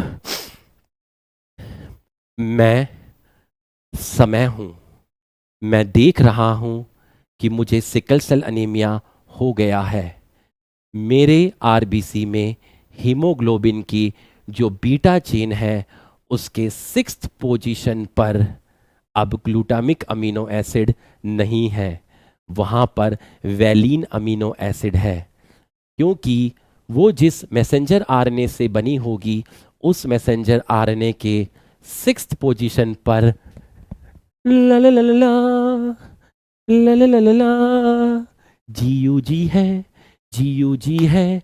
अरे कोडॉन बदल गई, जज्बात बदल गए, अमीनो एसिड बदल गई, रामायण बदल गई। तो अगर मैं तुम्हें बोला कि यहां है सीटीसी, यहां है सीएसी, यहां है जीएजी, यहां है जीयूजी, यहां ग्लूटामिक अमीनो एसिड है, यहां वैलीन अमीनो एसिड है। ग्लूटामिक अमीनो एसिड की जगह मेरे शरीर में जो आरबीसी है उसमें जो हीमोग्लोबिन की जो बीटा चेन है उसके 6 पोजीशन पे अब वैलीन है, ग्लूटामिक अमीनो एसिड नहीं है, क्योंकि कोडॉन चेंज हो गई। जीयूजी की जगह, सॉरी जीएजी की जगह जीयूजी आ गई, इसलिए जीएजी के लिए ग्लूटामिक एसिड थी और इसके लिए आ गया valine. So in beta chain of haemoglobin glutamic amino acid replaced by valine at 6 position from GAG to GUG. पढ़ लेना एनसीईआरटी अब, पढ़ लेना एनसीईआरटी अब, अरे पढ़ लेना दीवाने, अरे पढ़ लेना, पढ़ लेना। समझ में आया तो यस लिख दे, समझ में आया तो यस लिख, समझ में आया तो यस लिख, समझ में आया तो यस लिख, समझ में आया तो यस लिख, समझ में आया तो यस लिख, समझ में आया तो यस लिख। अफेक्टेड पर्सन का जो मैसेंजर आरएनए बनेगा उसके 6 नंबर पे जो कोडॉन होगी वो जीयूजी होगी, इसलिए इससे जो अमीनो एसिड की चेन बनेगी, जो बीटा चेन बनेगी, अमीनो एसिड की जो बीटा चेन बनेगी वो अफेक्टेड होगी, मतलब वो एचबीएस टाइप की होगी, मतलब ग्लूटामिक एसिड की जगह वैलीन मिलेगा। Glutamic amino acid replace by valine at 6 position, at 6 position कहां पर, बीटा चेन ऑफ हीमोग्लोबिन। तो आरबीसी का शेप बाइकॉन्केव से सिकल सेल हो जाएगा, आरबीसी का शेप बाइकॉन्केव से सिकल सेल हो जाएगा, आरबीसी का शेप बाइकॉन्केव से सिकल सेल हो जाएगा, बाइकॉन्केव से सिकल सेल हो जाएगा, बाइकॉन्केव से सिकल सेल हो जाएगा। लिख लीजिए इसको, लिख लीजिए, लिख लीजिए, देख लो कितना खतरनाक खेल था, लिख लीजिए, लिख लो।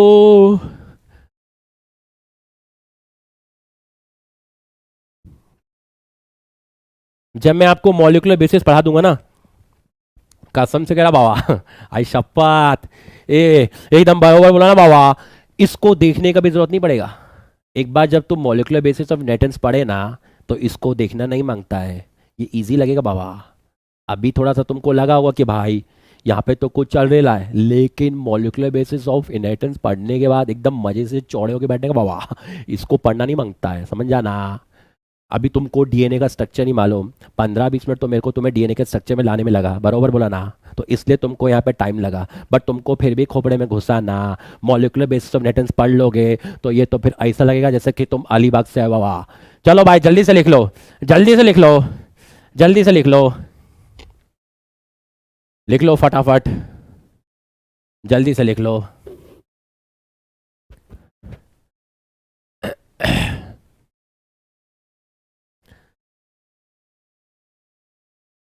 Back slide, back slide, back slide, लिख लो जल्दी से।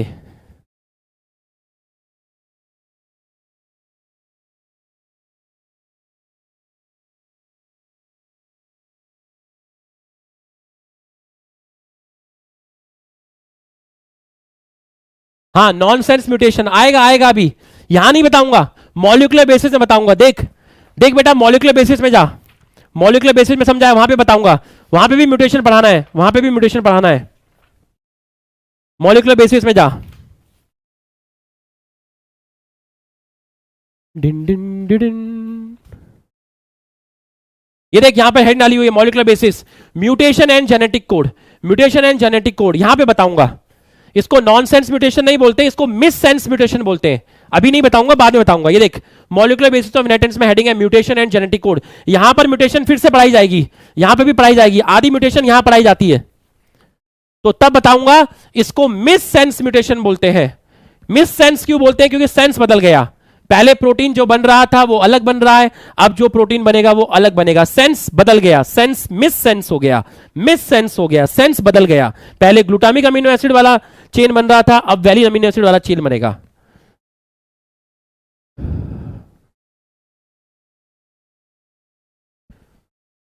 भाई कितनी बार रिपीट करूं मैं? तो 10-15 बार रिपीट ऑलरेडी कर चुका, मेरे तो एक रिपीटिशन में 10 रिपीट होता है भाई, वन शॉट में 10 शॉट होते हैं बेटा, एक बार में मैं कितनी बार रिपीट करता हूं? 10।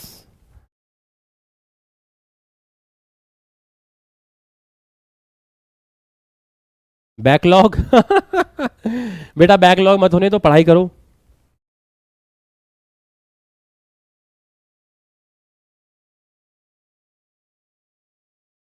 आगे करूं? आगे करता हूं, आगे।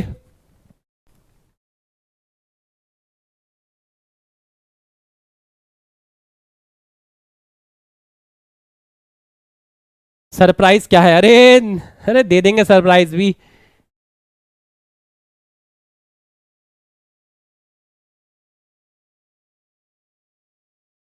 Next slide.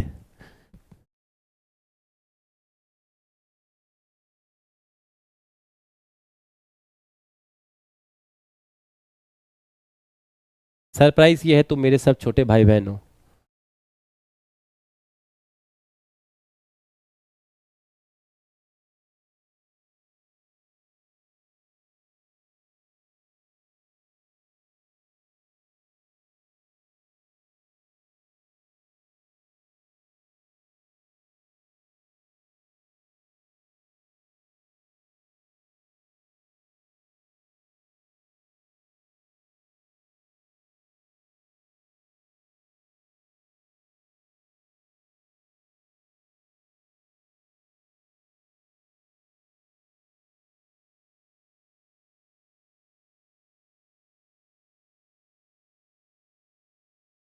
कल गाया तो था गाना।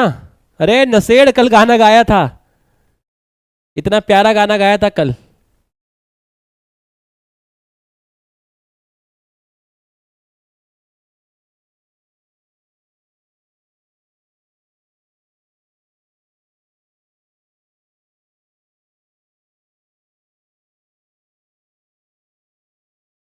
मेरा एड्रेस देहरादून में है, Turner road, lane number 12, Turner road.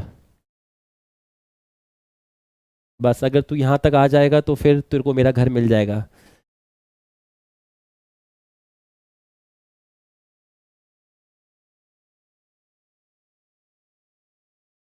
यहां तक आने के बाद तू मुझे इंस्टा पे स्टोरी पे टैग कर देना, मैं आ जाऊंगा तुझसे मिलने।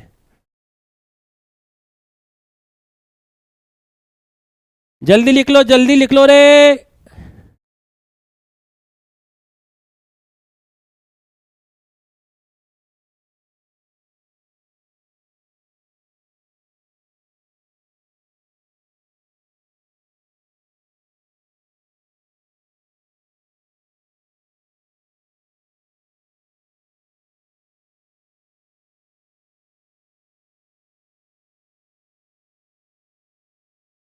लिख लो रे, जल्दी जल्दी लिख लो रे।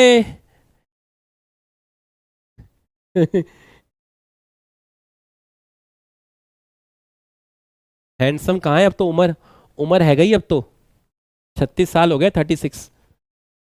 अब तो बुढ़ापे में लग गए अब तो।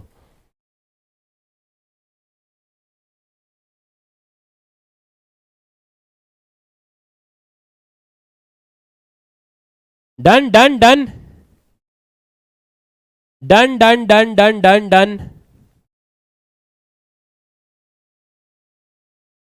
सरप्राइज मतलब कुछ ऐसा नहीं है, बस यही है कि मतलब संडे तक, आज और कल में 2 दिन में मुझे तुम्हें सारे सारे रिवीजन लेक्चर देने हैं इस चैप्टर के। ये मैंने अपने आप से प्रॉमिस किया है, प्रिंसिपल ऑफ इनहेरिटेंस के सारे रिवीजन लेक्चर देने हैं। तो ये मैंने अपने आप से प्रॉमिस किया है। कल मेरी कोई क्लास नहीं है, मैं बिल्कुल सुबह से लेकर शाम तक फ्री हूँ। तो 4-5 घंटे, 3-4 घंटे रिकॉर्डिंग कर जाऊंगा, तो पूरे के पूरे लेक्चर एक ही दिन में हो जाएंगे। तो उन्हीं को मैं पार्ट पार्ट करके तुम्हें डलवाने वाला हूँ। कुछ आज रात में डलेंगे, कुछ कल डलेंगे, बट कल शायद तुम्हारे पास 2 डीपीपी आई हैं। तो ये है। टर्न करें, टर्न। देखो, ये जो गोला गोला है बाई कनकेव, ये आपका नॉर्मल, नॉर्मल आपका, ये देखिए, ये लास्ट लाइन देखिए, आरबीसी का शेप बाई कनकेव से कैसा हो गया? सिकल सिकल सेल हो गया।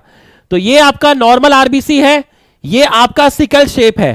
तो सिकल शेप आरबीसी जो है वो ब्लड वेजल्स में एक जगह फंस गई, ब्लॉकेज हो गया, ब्लॉकेज हो गया, ब्लॉकेज हो गया। तो जो गोला है वो नॉर्मल आरबीसी है, और जो आपका इस तरीके से आपका दिख रहा है वो सिकल शेप है। ये ब्लड वेजल्स में फंस जाती हैं, इस तरीके से ब्लॉकेज कर देती हैं। ये डायग्राम एनसीईआरटी का है। एचबीएस मतलब एबनॉर्मल, एचबीए मतलब नॉर्मल पर्सन। ये नॉर्मल पर्सन की हीमोग्लोबिन की बीटा चेन है, ये एबनॉर्मल पर्सन की हीमोग्लोबिन की बीटा चेन है। 6 नंबर पे ग्लूटामिक है, 6 नंबर पे वैलिन है। तो ये मैंने आपको समझाया, ये मैंने आपको समझाया। थैलेसीमिया, थैलेसीमिया बड़ा सा पैराग्राफ है, ठीक है, बस को देख लेते हैं। थैलेसीमिया क्या है, ध्यान से देखिएगा, ध्यान से देखिएगा, पूरा का पूरा, पूरा का पूरा ध्यान से देखिएगा, पूरा का पूरा ध्यान से देखिएगा। थैलेसीमिया कैसा डिसऑर्डर है? थैलेसीमिया हमारा ऑटोजोमल रिसेसिव डिसऑर्डर है, ऑटोजोमल रिसेसिव डिसऑर्डर है। पूरा ध्यान से देखिएगा, थैलेसीमिया हमारा ऑटोसोमल रिसेसिव डिसऑर्डर है। 5 मिनट में खत्म हो जाएगा, ये 5 मिनट में खत्म हो जाएगा। 5 मिनट का ये है और 12 मिनट का म्यूटेशन है, 12 मिनट का म्यूटेशन है। देखिएगा, अगर कोई कैपिटल ए है तो वो कैसा है? वो आपका नॉर्मल है, मतलब वो आपका अनअफेक्टेड है। इसका मतलब है एक क्रोमोसोम पर कैपिटल ए है, दूसरे क्रोमोसोम पर एलील कैपिटल ए है। यहां एक क्रोमोसोम पर एलील कैपिटल ए है, दूसरे क्रोमोसोम पर एलील स्मॉल ए है। तो ये आपका कैसा है? ये आपका हेट्रोजाइगस है। आप इसको कैरियर भी बोल सकते हैं, आप इसको कैरियर बोल सकते हैं, आप इसको अनअफेक्टेड बोल सकते हैं। और ये होगा आपका कैसा? ये होगा आपका अफेक्टेड, क्योंकि थैलेसीमिया ऑटोसोमल रिसेसिव बीमारी है। When both parent are carrier, बच्चों में तब होगा जब दोनों पेरेंट कैरियर होंगे। यहां से क्या गैमेट बनेगा बताओ? यहां से जो गैमेट बनेगा, एक में जाएगा कैपिटल ए, एक में जाएगा स्मॉल ए, यहां से एक में जाएगा कैपिटल ए, एक में जाएगा स्मॉल ए। इसको मेल पेरेंट मान लीजिए, इसको फीमेल पेरेंट मान लीजिए। अब ये गैमेट यहां लिख दीजिए कैपिटल ए स्मॉल ए, ये वाले गैमेट यहां लिख दीजिए कैपिटल ए स्मॉल ए। बीच में ऐसे करके यहां पर खींच दीजिए, लाइन खींच दीजिए। तो यहां है capital A capital A, capital A small A, capital A small A, small A small A. अगर दोनों पेरेंट कैरियर हैं तो बच्चे की अफेक्टेड होने की चांस कितनी है? अफेक्टेड होने की चांस कितनी है? अगर मैं आपसे पूछूं कि भैया अफेक्टेड होने की चांस कितनी है? अफेक्टेड होने की चांस 1/4 है, मतलब 25% है। और हेट्रोजाइगस कितने होंगे? अगर मैं पूछूं आपसे कि हेट्रोजाइगस कितने होंगे, बताओ हेट्रोजाइगस कितने होंगे?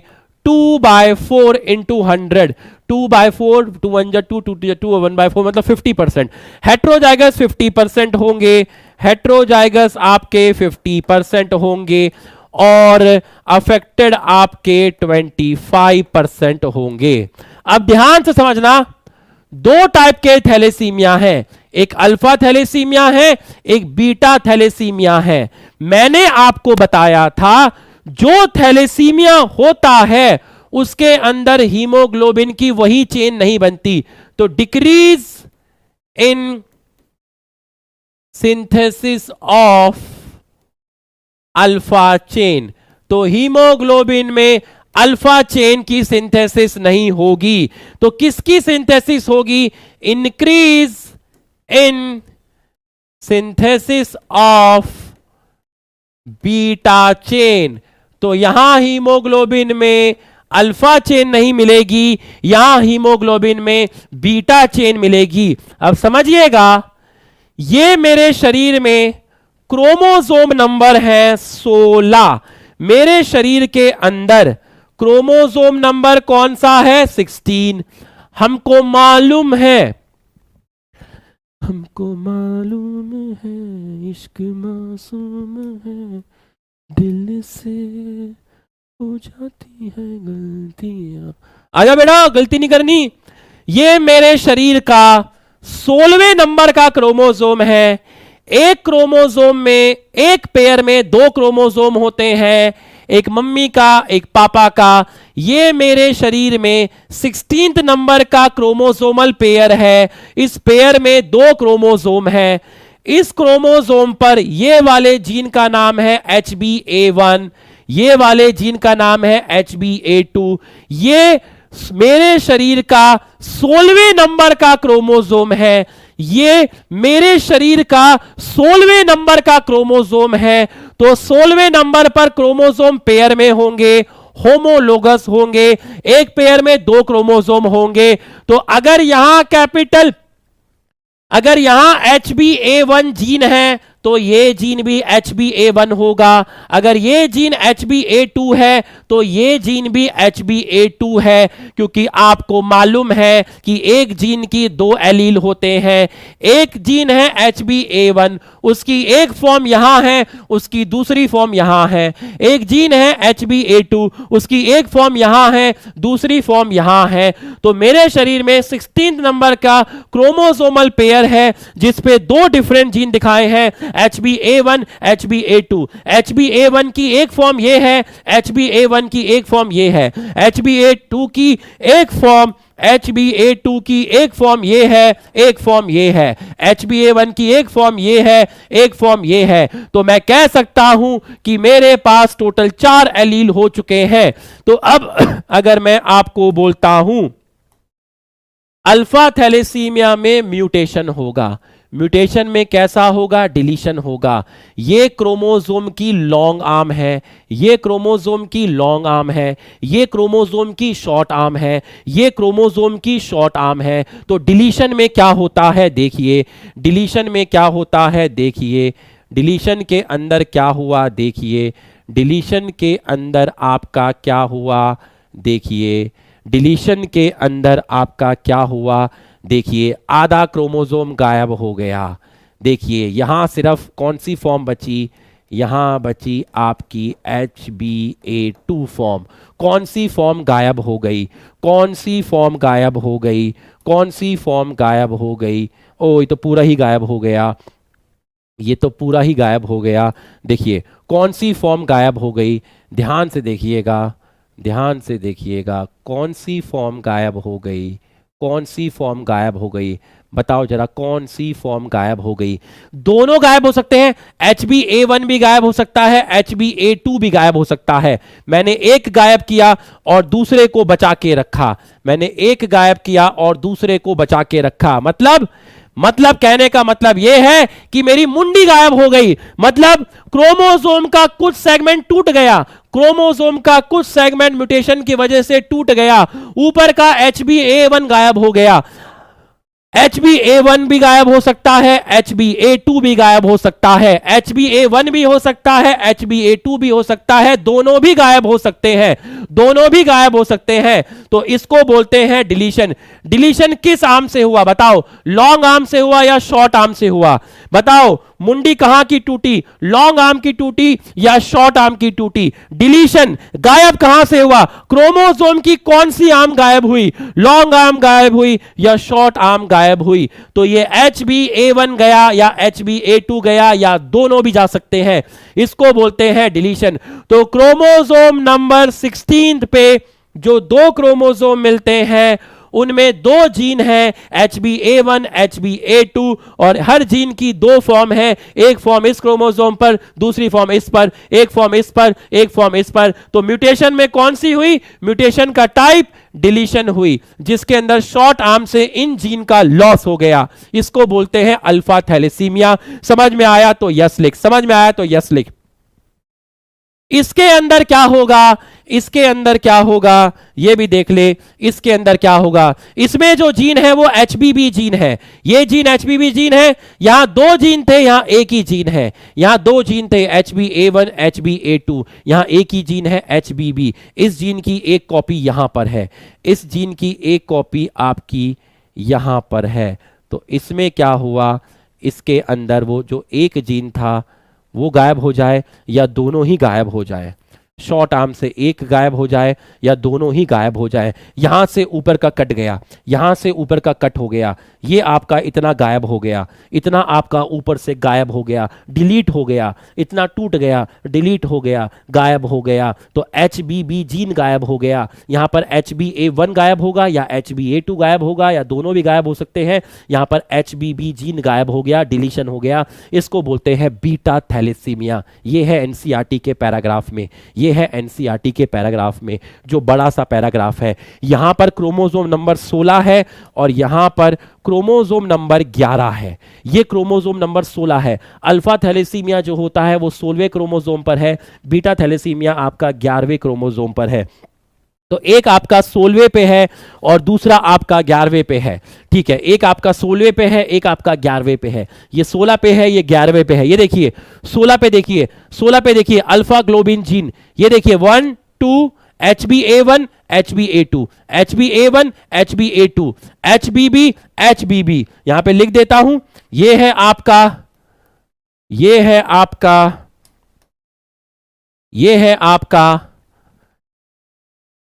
HbA1, ये है HbA2, ये है HbA1, ये है HbA2, ये है आपका HBB। देख लो शॉर्ट आर्म पर है, शॉर्ट आर्म पर है HBB। तो ये अल्फा थैलेसीमिया और बीटा थैलेसीमिया, अल्फा थैलेसीमिया और बीटा थैलेसीमिया।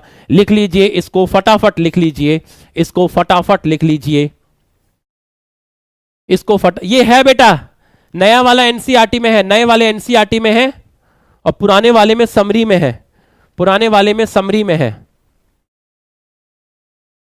अरे मनीषा छुट्टी लिख रही है, लड़कियां भी छुट्टी मांगती हैं? हाय हाय, हमें तो लगा था लड़के ही लिखते हैं छुट्टी के लिए। लड़कियां तो बहुत ज्यादा सिंसियर होती हैं एज कंपेयर टू बॉयज। ऐसी बात नहीं है, बॉयज भी होते हैं ऐसे, बॉयज ये मत समझना कि सर आप ऐसे भेदभाव कर रहे हो।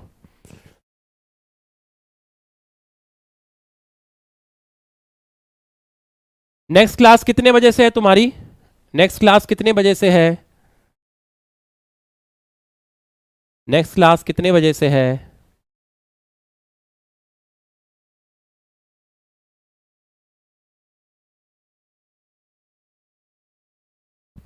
नहीं, डायग्राम तो मैंने बनाया समझाने के लिए, डायग्राम तो मैंने बनाया तुम्हें समझाने के लिए। वहां पर ये HbA HB ये क्रोमोसोम का नंबर है, डायग्राम तो मैंने बनाया समझाने के लिए। 6:15 से है, ठीक है तो चलने दो, चलने दो।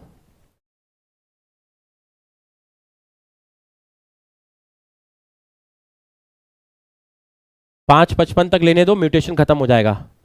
5:55 तक लेने दो, म्यूटेशन खत्म हो जाएगा। लिख लीजिए इसको, फटाफट लिख लीजिए।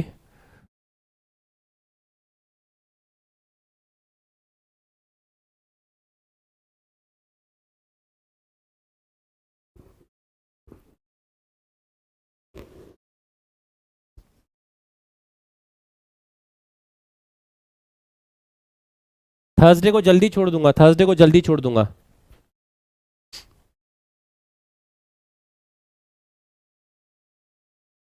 छुट्टी।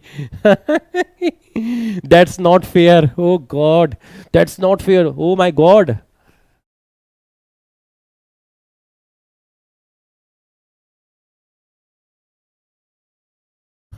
छुट्टी। इस बीच में एक लिख रहा है पोल, अरे दीवाने, अरे दीवानी।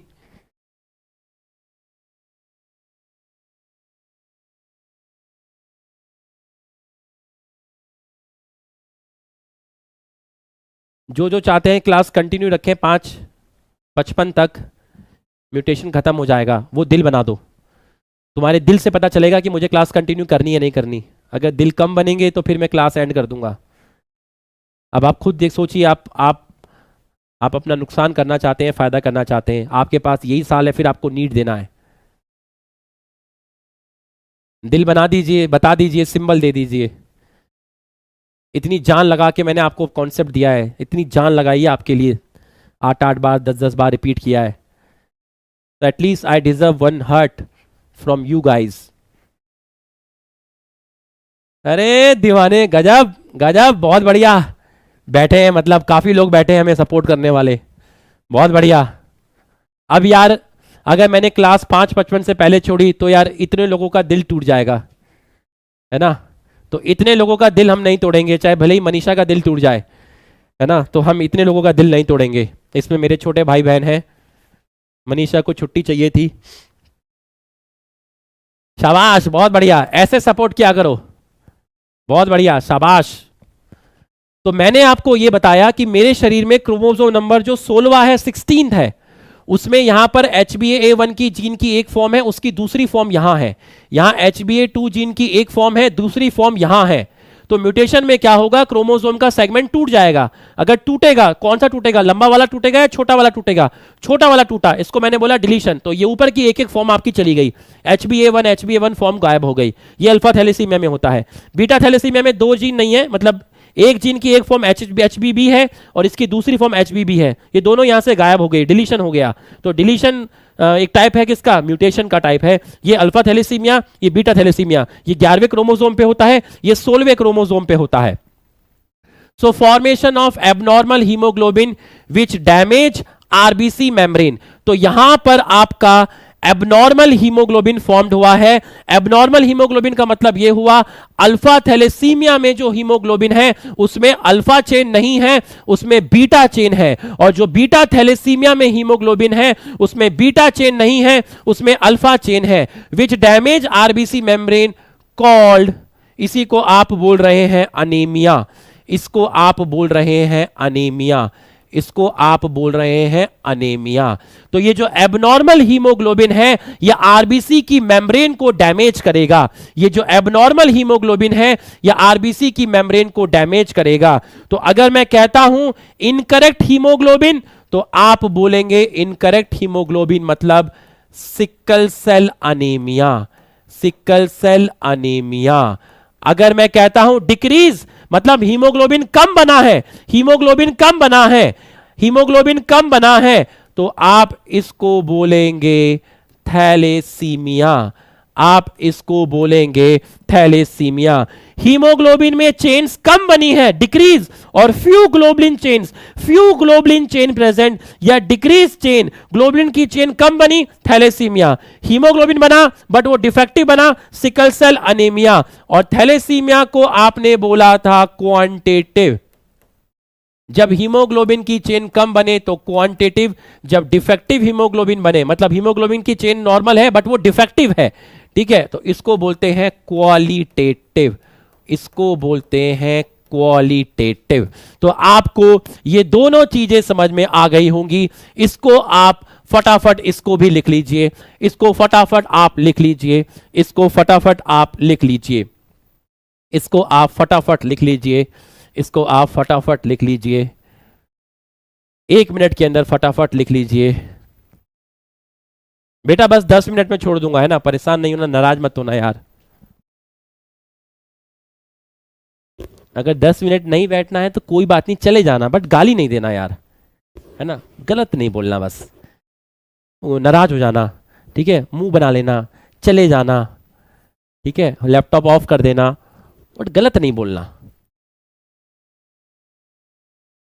ईश्वर की लाठी पड़ती है ना बेटा, आवाज नहीं होती।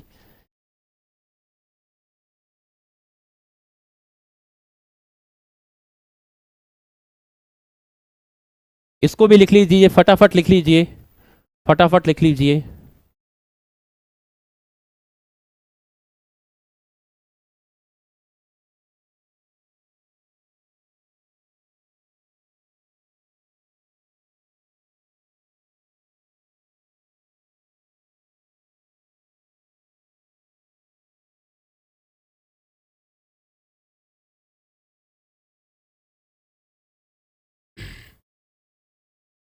लिख लिया?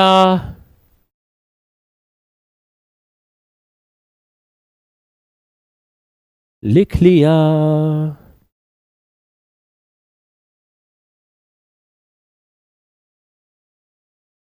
Done done done done done done done done done done डारा। तो ये आपने लिख लिया।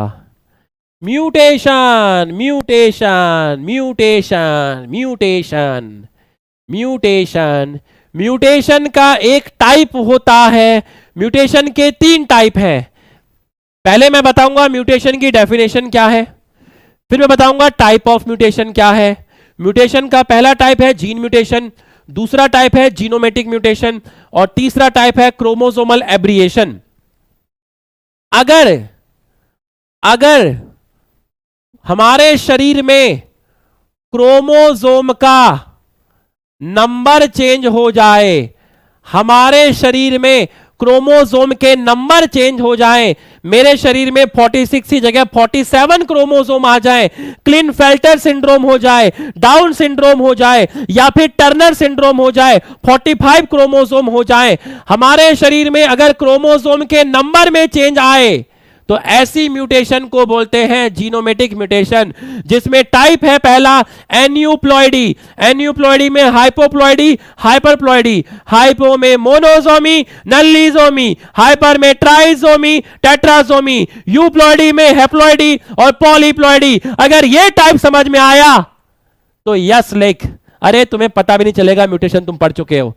ये समझ में आया टाइप तो यस लिख, तब की मेहनत आज काम आएगी। बस हमें असेंबल करना है, चीजों को फ्लो चार्ट में लाना है। म्यूटेशन का एक टाइप जीनोमेटिक म्यूटेशन, अरे ये जो क्लिनफेल्टर सिंड्रोम है, अरे डाउन सिंड्रोम है, अरे टर्नर सिंड्रोम है, अरे ये मोनोसोमी, अरे ये नल्लीसोमी, अरे ये ट्राइसोमी, अरे ये टेट्रासोमी, अरे ये सब म्यूटेशन है। शरीर में क्रोमोसोम की संख्या ऊपर नीचे हो जाए, इसको म्यूटेशन बोलते हैं, इसको जीनोमेटिक म्यूटेशन बोलते हैं। देख पता भी नहीं चला और हो गया, नहीं पता भी नहीं चला और हो गया, ये तो गलत बात है। इसका मतलब तो समझ ही नहीं आया। मास्टर जब टॉपिक पढ़ाए तो बच्चों को पता लगना चाहिए कि वो खत्म हो गया। अगर बच्चों को पता ही ना चले खत्म हो गया, इसका मतलब क्या है, मास्टर ने खुद पढ़ा और खुद पढ़ के अपने घर चला गया। कभी कभी क्या होता है, मास्टर खुद ही पढ़ के अपने घर चला जाता है। ये देख जीनोमेटिक म्यूटेशन, क्रोमोसोम के नंबर में चेंज आना। यहां देख टाइप एन्यूप्लॉइडी में हाइपोप्लॉइडी, हाइपरप्लॉइडी, monosomy, nullisomy, trisomy, tetrasomy, euploidy में हेप्लॉइडी और पॉलीप्लॉइडी। हो गया एक टाइप, हो गया एक टाइप। दूसरा टाइप देख, दूसरा टाइप देख, दूसरा टाइप देख, gene mutation, change in DNA, change in DNA. DNA में कैसा चेंज आया? Change in single base pair. बता, जब एक बेस पेयर में चेंज आता है तो उसको क्या लिखा था? बता उसको क्या लिखा था? उसको लिखा था पॉइंट म्यूटेशन। तो जो पॉइंट म्यूटेशन है, पॉइंट म्यूटेशन है, पॉइंट म्यूटेशन है। अब जीन म्यूटेशन में डीएनए में चेंज आया, कैसा चेंज आया? एक बेस पेयर में चेंज आया। जब एक बेस पेयर में चेंज आता है तो उसको पॉइंट म्यूटेशन बोलते हैं। तो पॉइंट म्यूटेशन एक तरह की जीन म्यूटेशन है। जीन म्यूटेशन के 2 टाइप है।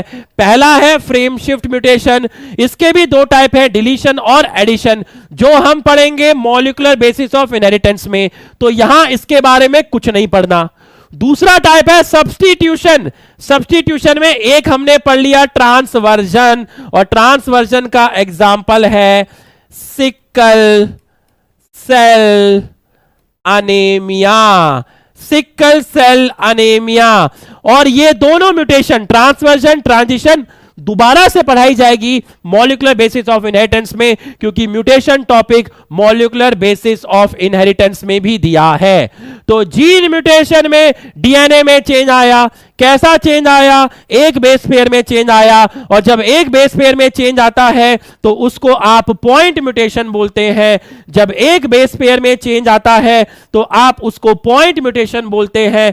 एक बेस पेयर में चेंज आया, पॉइंट म्यूटेशन बोला। तो पॉइंट म्यूटेशन एक तरह की जीन म्यूटेशन है। जीन म्यूटेशन के टाइप है फ्रेम शिफ्ट म्यूटेशन। ये दोनों type molecular basis of inheritance में समझाए जाएंगे। दूसरा म्यूटेशन है सब्स्टिट्यूशन। जीन म्यूटेशन के 2 type, frame shift, frame shift के 2 टाइप, ये पढ़ेंगे मॉलिक्यूलर बेसिस में।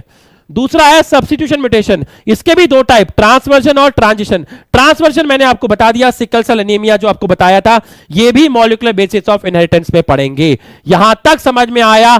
तो यस लिख। यहां तक समझ में आया तो यस लिख। बस 2 मिनट में छुट्टी कर रहा हूं, 2 मिनट में छुट्टी कर रहा हूं भाई। शिवांगी कुणाल छुट्टी कर रहा हूं बेटा, Shivangi and Kunal, come on Shivangi, come on Kunal, कर रहा हूं छुट्टी। 2 मिनट में छुट्टी हो जाएगी, अगले 2 मिनट में छुट्टी हो जाएगी, मेरे वर्ड्स है।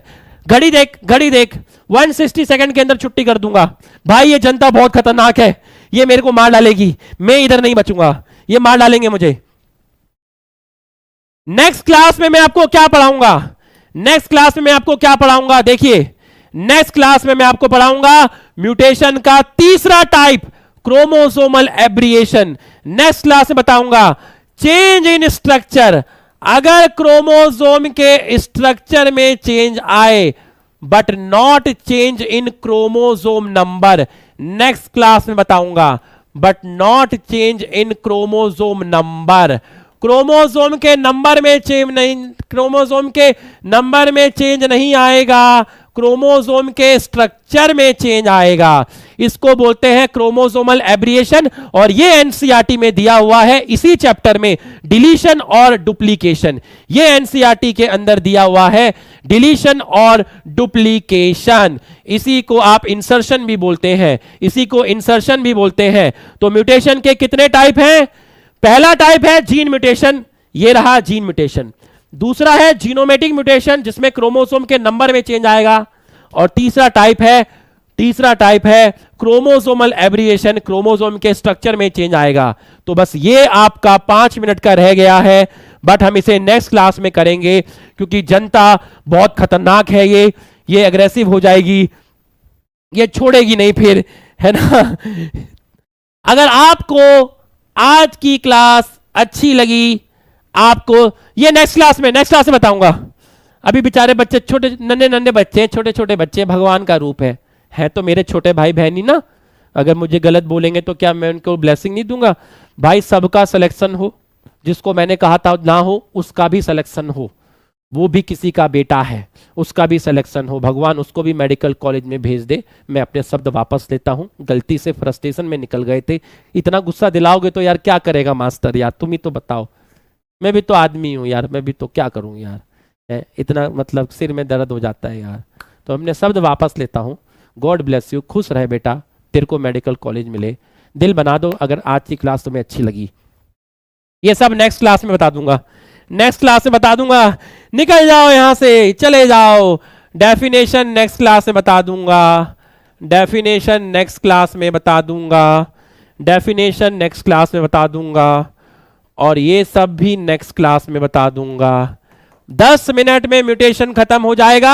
अगले हफ्ते थर्सडे को म्यूटेशन और पेडिग्री खत्म, फ्राइडे को लिंकेज। ईश्वर का अगर आशीर्वाद रहा, मैं समय हूं, मैं ये देख रहा हूं कि अगले हफ्ते ये चैप्टर खत्म हो सकता है।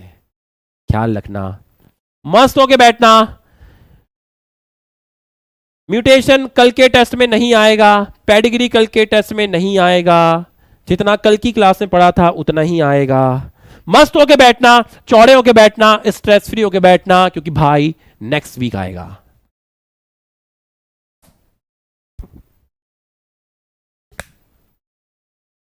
तूने मेरे जाना कभी नहीं जाना, इश्क मेरा दर्द मेरा।